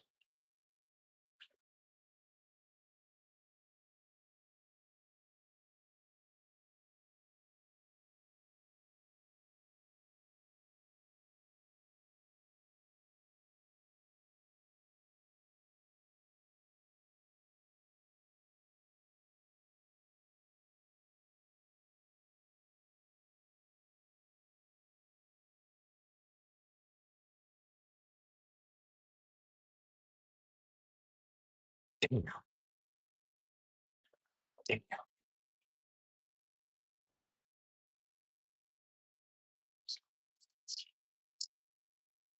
can't talk. Am I back? All right, I pulled out my knife. If you mute this again, bro, I'm gonna burn the camera. Uh, there will be production streams coming very soon. Like, I think that's what a lot of people kind of expect for Alex to do on fucking YouTube, and he's gonna do it. So we'll be there.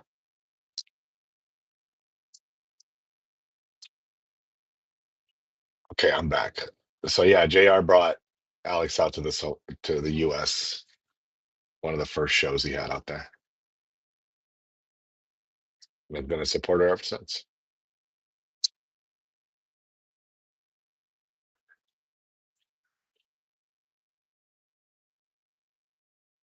Thoughts on the Skrillex album? Okay, I want to say that Yeah, we'll call it an album, right? But it's actually more like a retrospective. There's new clips on there, stuff that hasn't been released. It's like the Outcast, the Skrillex Outcast, or fucking whatever Dead Mouse did, the retrospective, in a way. Uh, because a lot of these tracks are what, like 30 seconds, 20. It's like the drop, and like at the end of the day, yeah, it's the coolest part. Uh, and it leaves the fans wanting more, which is always a good thing. But yeah, it was good. It was good. It's good. I would have expected a little bit more fullness to it, though. But after all this time, you're gonna take what you can take. It's not like he disappeared into the ether and he hasn't released shit for 10 years. You know what I mean? Like he's been out there.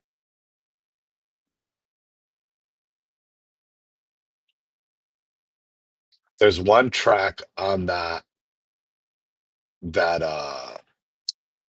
I've gone back to a couple times. The noise track. Which one is it? Oh, Skrillex, where are you? The album title is Absolute Fire, which, by the way, this is what you do when people graffiti your house, so you can encourage people to do it less. You make it your album cover. That's smart. Please don't vandalize other people's homes. Where is it? Zeet Noise. Is that one? Is that the one? No, right. Yeah, I like Zeet Noise. That's a dope track. And then whatever he's done doing with Virtual Riot, obviously, I'm gonna be a fanboy of because like always gonna support the homies. And it's good to see that him and Val are actually working closer together at that level. Because if you know what I know,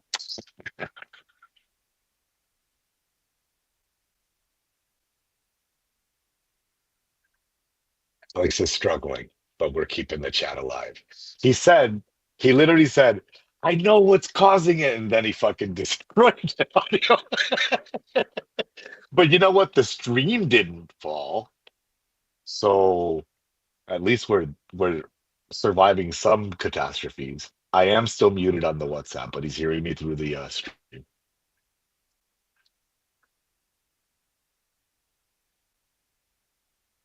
I can't hear him. It's going fast as fuck. Yes, Zion is gone. Section Z could make a comeback though. We're talking with the distro.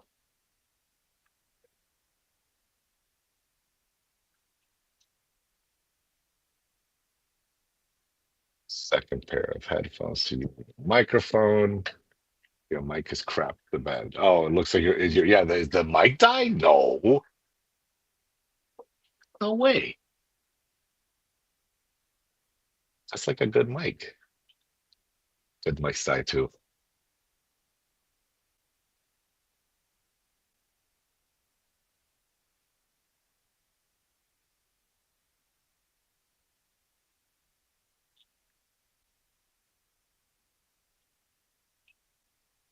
Wait, Dazaron, where the fuck did you have Alex in the trunk? And I wasn't there. Where was this?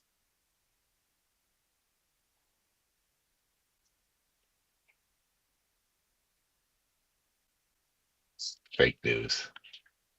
So you were with Alex at Birmingham, Alabama show in 2015. It's a video from that night at Zydeco. Oh yeah, I remember this show. We ate at the Waffle House that night. We feared for our lives in the Waffle House. If you don't know, in the US, there's a chain of restaurants called Waffle House, and like it's fucking notorious for brawls and people just getting really rowdy and throwing fucking shit at each other, plates, chairs. The waitresses that work there that have some sort of, you know, black belt or some sort of violent degree. But yeah, I remember that. Send over what you got, bro. Send over if you got videos of that. Like, I'd love to see them. It's always good to compile because Alex was camera shy. Not that he was camera shy, but the order back then was no filming. Not anymore. More filming.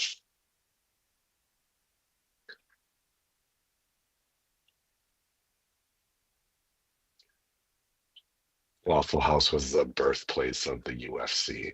That's for sure.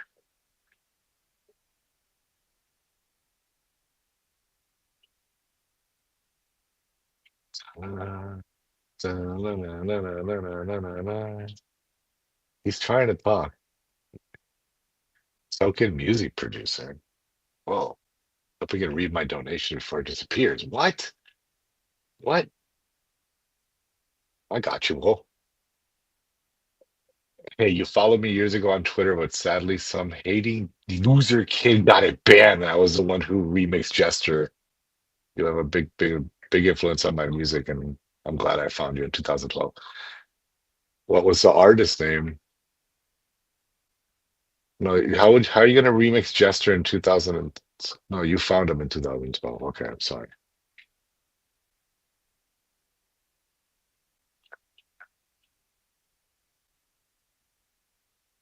What did you think about Alex when you first met him? So I had met a version of Alex online. I mean, I've known him since technically he was like 16 years old. So I knew him musically before I knew him as a person. Uh, Stats were scarcer back then, right? Not everybody would just jump into an IRC or anything like that. He was too busy, making music, obviously, at that age. But the first time I met him, uh, I think, I was just fucking excited. It was like I'm meeting this kid that I've technically known for 10 years, who went from just releasing dozens and dozens of tracks on this community website called sectionz.com to now he's gonna do North America tour. That's cool as fuck, and just you know getting him out there, like, that was it's a special time. Um, and at that time, I wasn't even thinking about being his manager. By the way, I was at some startup. I was doing venture capital too at the time. Um, and then it just went down. It just happened. That's another origin story for later. So the first time I met him, we had booked him to a party in Chicago. Who was it? Three Doors Down or something.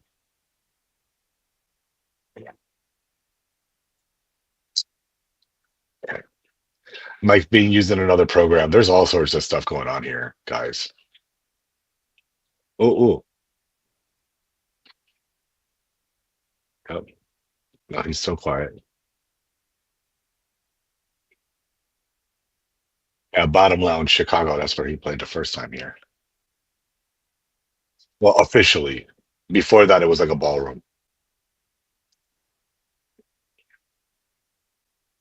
He had been here the year before to play like a private party for rich people.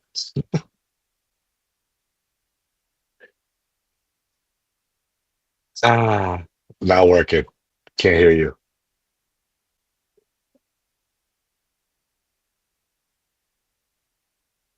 The WhatsApp is muted, so there's something to do with that. Mute to use. Can you hear me now? Oh, I can hear you now. Oh, there you go. Can they hear you? Oh yeah, they can. It was WhatsApp. What? Hide. Mike. Oh my god, what a piece of shit. Okay. So it's not even this thing. We, No. we got double audio because he put in another mic. There's two mics. Yeah, take it. Okay. So I'm mono now. Let me. Goddamn, what a fucking mess this.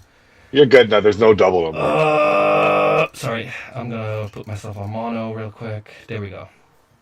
Okay, sorry about that. My sound card maybe everybody was like, "Oh no, there's no popping noise. We can't hear it." And you know when a guy has a stroke and he says like, "Do you guys smell toast?" And everybody's like, "No, there's no toast. There's no toast. What you call you delusional?"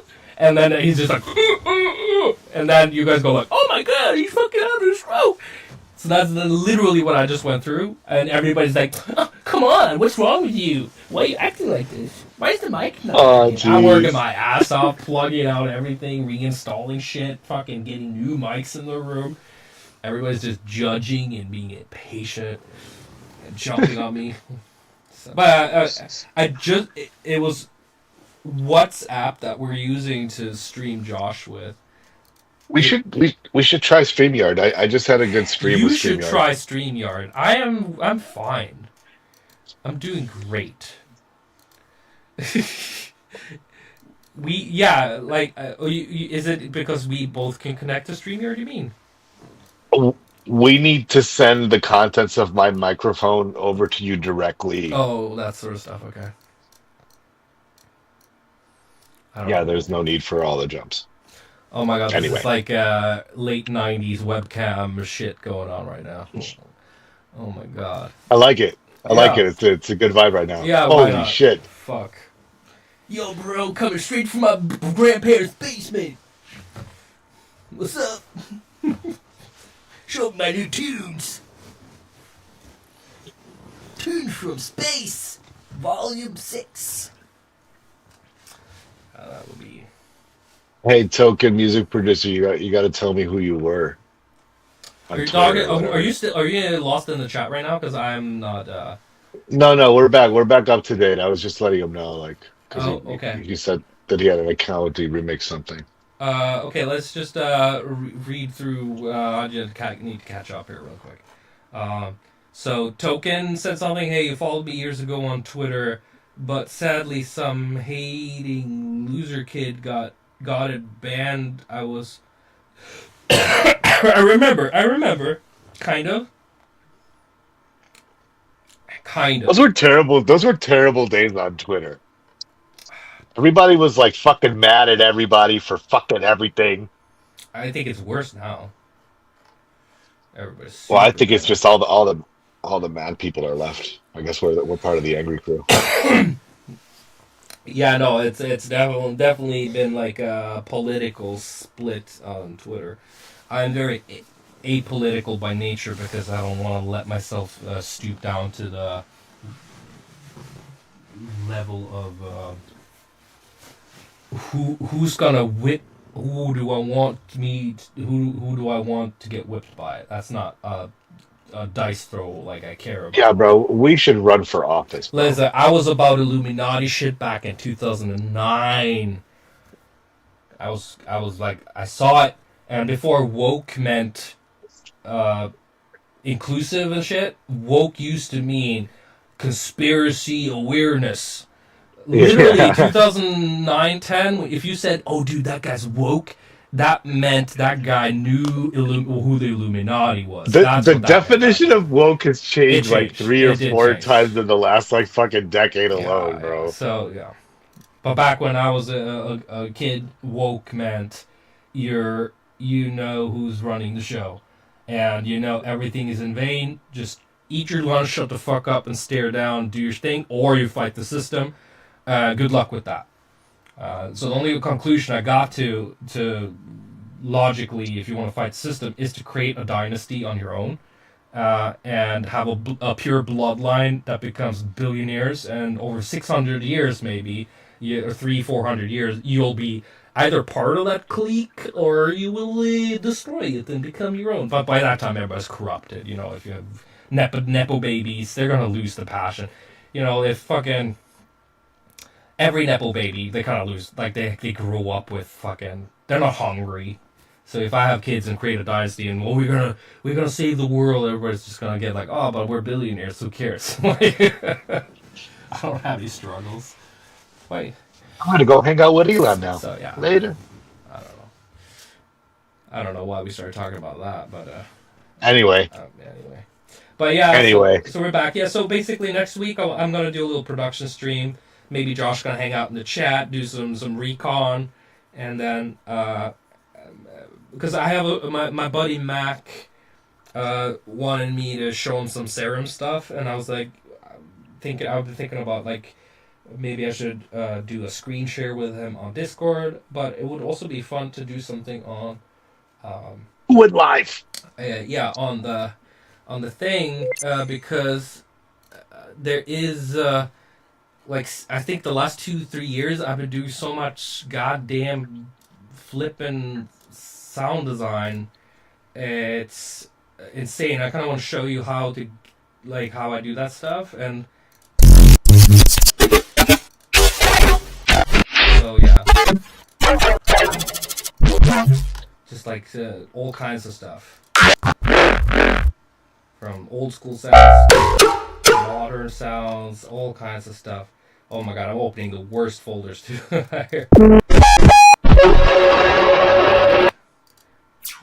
Oh no, seriously. Like, oh god.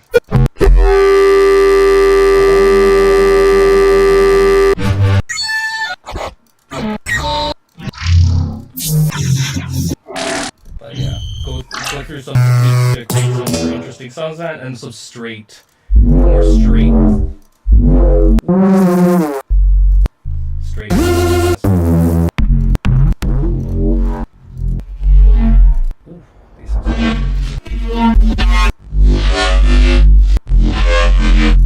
Some Transformers shit.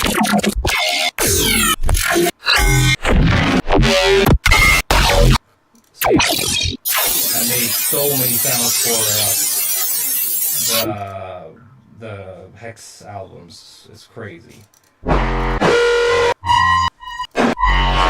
Everything from crazy shit to straight stuff, and yeah, I'm gonna do some maybe some show and tell, a little bit like some techniques and tricks and stuff to get out of the box a little bit, not to sound like everybody else.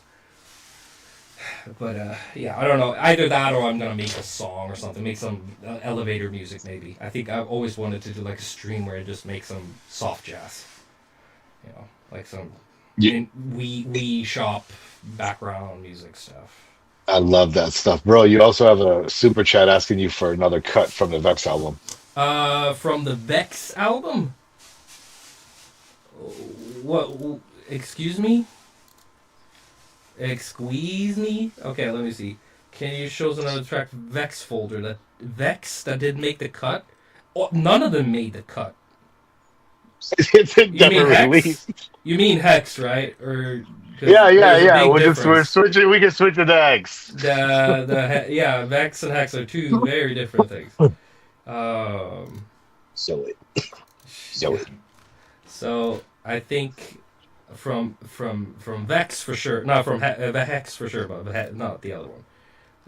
Yeah, I get it's a little slip of the tongue there. I know it's a little bit all over the place. Let me see if I can find another track we can end the stream on. So I made a remix of Ave Maria that I played in France. Oh Jesus Christ, dude, that is just so big. But I made some stuff today. That's kind of fire. Let me just see if I can pull up some stuff. Wait, did I just ruin the chances of Ave Maria getting played? Yeah, maybe. I'm just gonna see.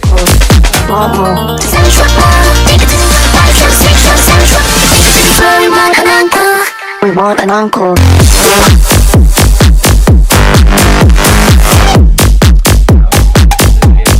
And then we worked on.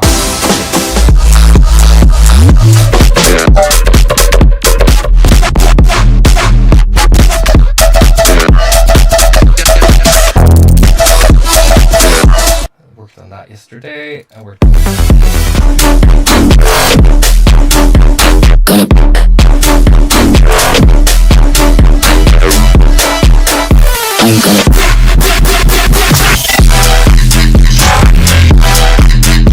Worked on that a few days ago.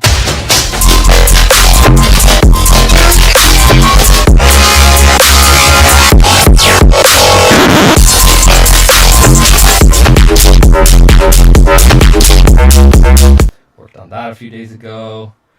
Yes, Oof. there's a lot of stuff that worked out.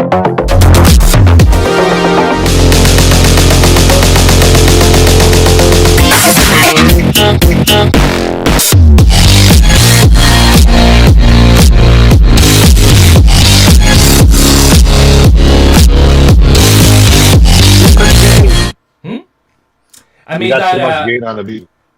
What? I mean, what you saying? Sorry. You got too much gain Good. on the output. Good. You want it. He wants it to be crunched. That was on purpose, Because dog. there's two desktop audio sources going at the same time. That's why. Great. Yeah, no, I don't want no clean rips from YouTube going on here. Yeah, you guys are sus. You'll make YouTube channels with it. Rave.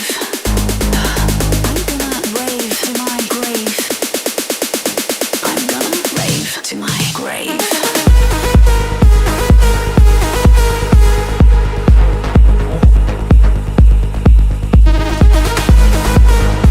I love that shit. I love that shit.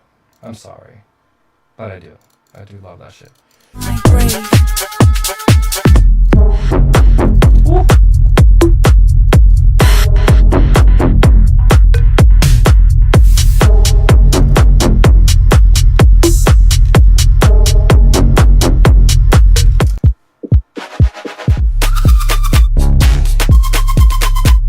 I made this for a rapper or a vocalist, but he didn't pan out. But I always love this track.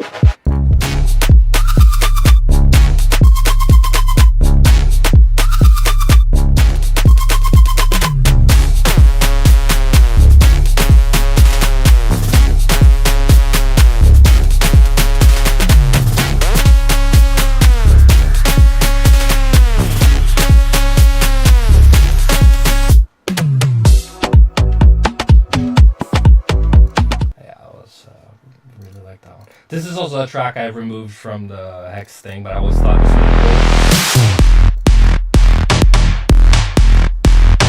It's very inspired by like the early Swedish House Mafia stuff.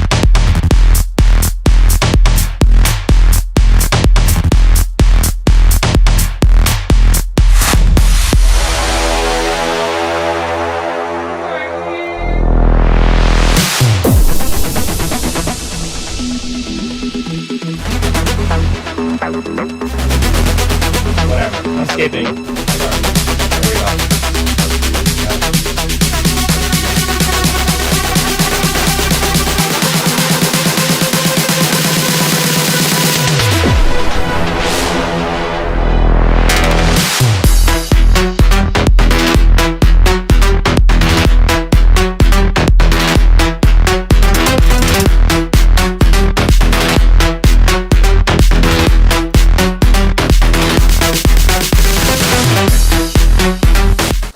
So tons of stuff.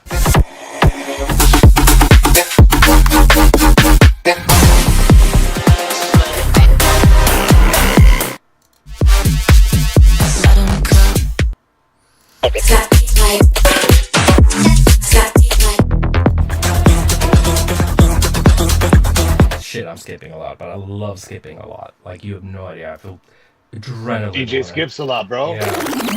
Oh, this one.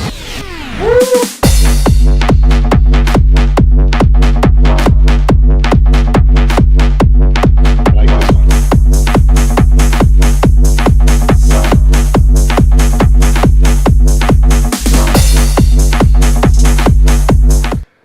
Yeah. Super fun stuff. Hyperactive.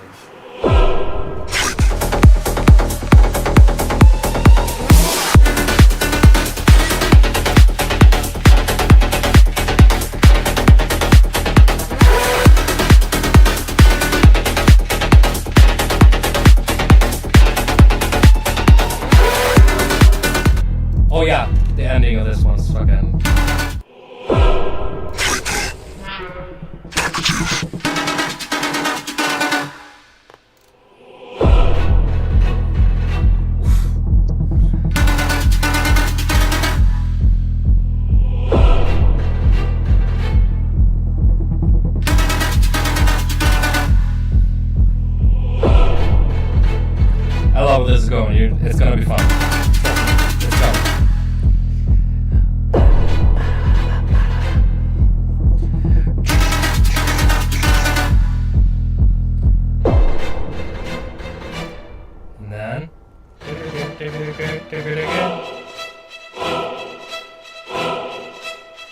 then.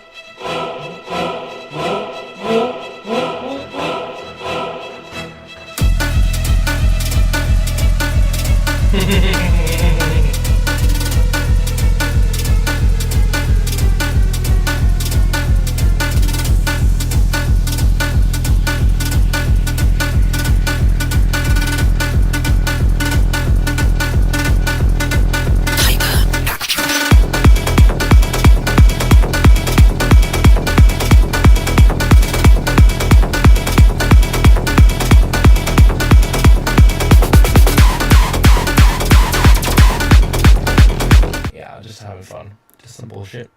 Just some bullshit. Good stuff, bro. Hermanos. Oh my god.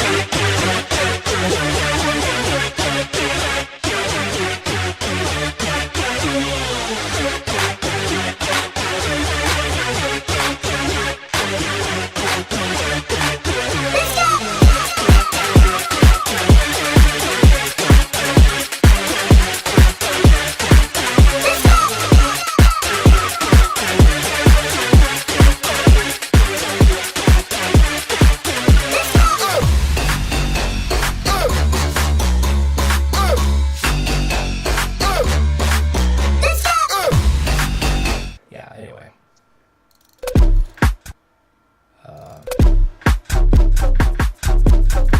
Whoa, this was cheesy.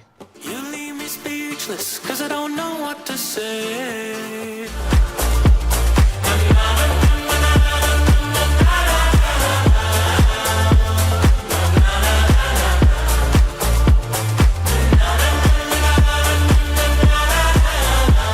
Yeah, okay, we're done. I could sit here and just fucking stream the whole fucking 680 songs. No, They it's- would sit here with you until you were finished. Yeah, sorry. Yeah, I just need to end the stream on a good note so people have a reason to click on this video file later. That was a good one. But yeah, it's a production stream next week, and then like Josh has said like 14 times, and I've been like, no! We're after the last EP comes out, we're gonna put them all together and put some extra tracks on there, make a proper playlist for Spotify and stuff. And I think if I'm done with Hex 3 now, it's gonna take a week or two for me to master it fully, and then upload it. I kind of don't want to wait those 4 weeks because I don't really give a shit. I think the focus really is going to be like the compilation, the release. Yeah. So when you That's what we're putting the money upload, on. so to people who don't know, when you upload music, they say, oh, you should have 4 weeks for it to be in the system, so that 5. Yeah, 5 weeks, so that the engine and the publisher and all those things can do something with it. But every time I do that, I always feel like I don't see any vibes from that. So I just feel like maybe we can just skip those 5 weeks and just kill it down to 1 week once I upload it, so that it'll be 3 weeks from now. But I'll give you guys the actual date for the. I mean, we could make it the day of the upload if we really wanted to. We just need to plan it. Yeah, exactly. Can also just like release it the day after. And we've done that many times. Many times. I think all the first albums I did. I would like to say that like we were the pioneers of fucking doing some of that shit, because the distributor in the beginning was like, oh no, like it's we just did it. They did it for us. They spoiled us. Yeah. So people are asking like, what's the purpose of these 5 weeks? And it is for It's marketing setup. marketing setup, but I don't get what that does. Because I'm a very niche artist, and my fan is extremely niche, and who would I be marketing it to? I don't know. I would have to have a meeting with The new fans. Yeah, I know, but I think that because of how social media works today with the algorithm and stuff, I think it's just way more word of mouth, and luck than it is. Maybe if I threw like a $500,000 on like an ad, people would see it, like generally see it all over the place, but I'm not there. Shit, last time I had $500,000, I don't know. That's a long time ago. Did I ever have $500,000? At one time? At one time? No. I didn't. At one time, no. Like, oh, cumulatively, yes. Yeah, yeah. I mean, not at Yes. one time, but I've had that sort of stuff. But Yeah, you've had that, so then a couple of times. yeah, but then you piss it away like you do. You piss it away. Living your life, bro. You live, you learn. You live, you learn. Fucking single, no kids, living in LA. Just fucking. We're still 500,000. I don't know. Yeah, Ubers yeah, and McDonald's. yeah, exactly. Fucking, it went to the gig economy. Yeah. Shit, I ate so much McDonald's in LA that it altered my DNA permanently. I don't. I'm not joking with you in the chat right now that I would order McDonald's up to three times every day A day. And within for 18 years. hours. Every day for years. McDonald's 3 times a day. Uber Zero Eats. sponsorships. Yeah, like Uber Eats to my house, and the McDonald's was like 2 blocks away, but I'd still Uber Eats it to my house, and waste that money, and get fatter and more greasy, and Ronald McVinter. Ronald Mc what? McVinter. Ronald McVitter. Oh, that's a good one. Oh, he gained weight. Oh yeah, He'd only lose weight when he went on tour. yeah. Yeah, when I'm on tour, I'm like, I'm skinny as a stick. And as soon as I eat those McDonald's for 6 years straight, then Yeah, it's, three, like literally a four weeks after a tour, he was already fucking 15 pounds heavier. It's yeah, hilarious. yeah, damn, that was the American dream, bro. Like, Hilarious. dying like a shithole in LA while I'm fucking eating myself to death on McDonald's. That's definitely my dream come true. Fucking. I thought you wanted to end this stream on a positive note. Well, my camera just died anyway, so I guess it's those times. It's happening. Let's go. Yeah. So yeah, All everybody. right, chat. It was good to know you. Thanks for coming. Yeah. Good to be back. Yeah. We'll see you next week with some stuff. Take care. But thank you guys for the. Ba-da-ba-ba-ba. Yeah, Thanks for coming. Oh, I'm man. struggling. So thank you guys. Thank you guys for hanging in there with ya boy, Mac. McVinter in the Oh house. my god! I almost said like DJ okay, whatever. McVinter in the house. Yeah. Okay, yeah. So.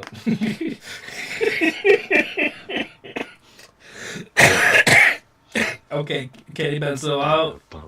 See you next week. Thank you guys for the super chats.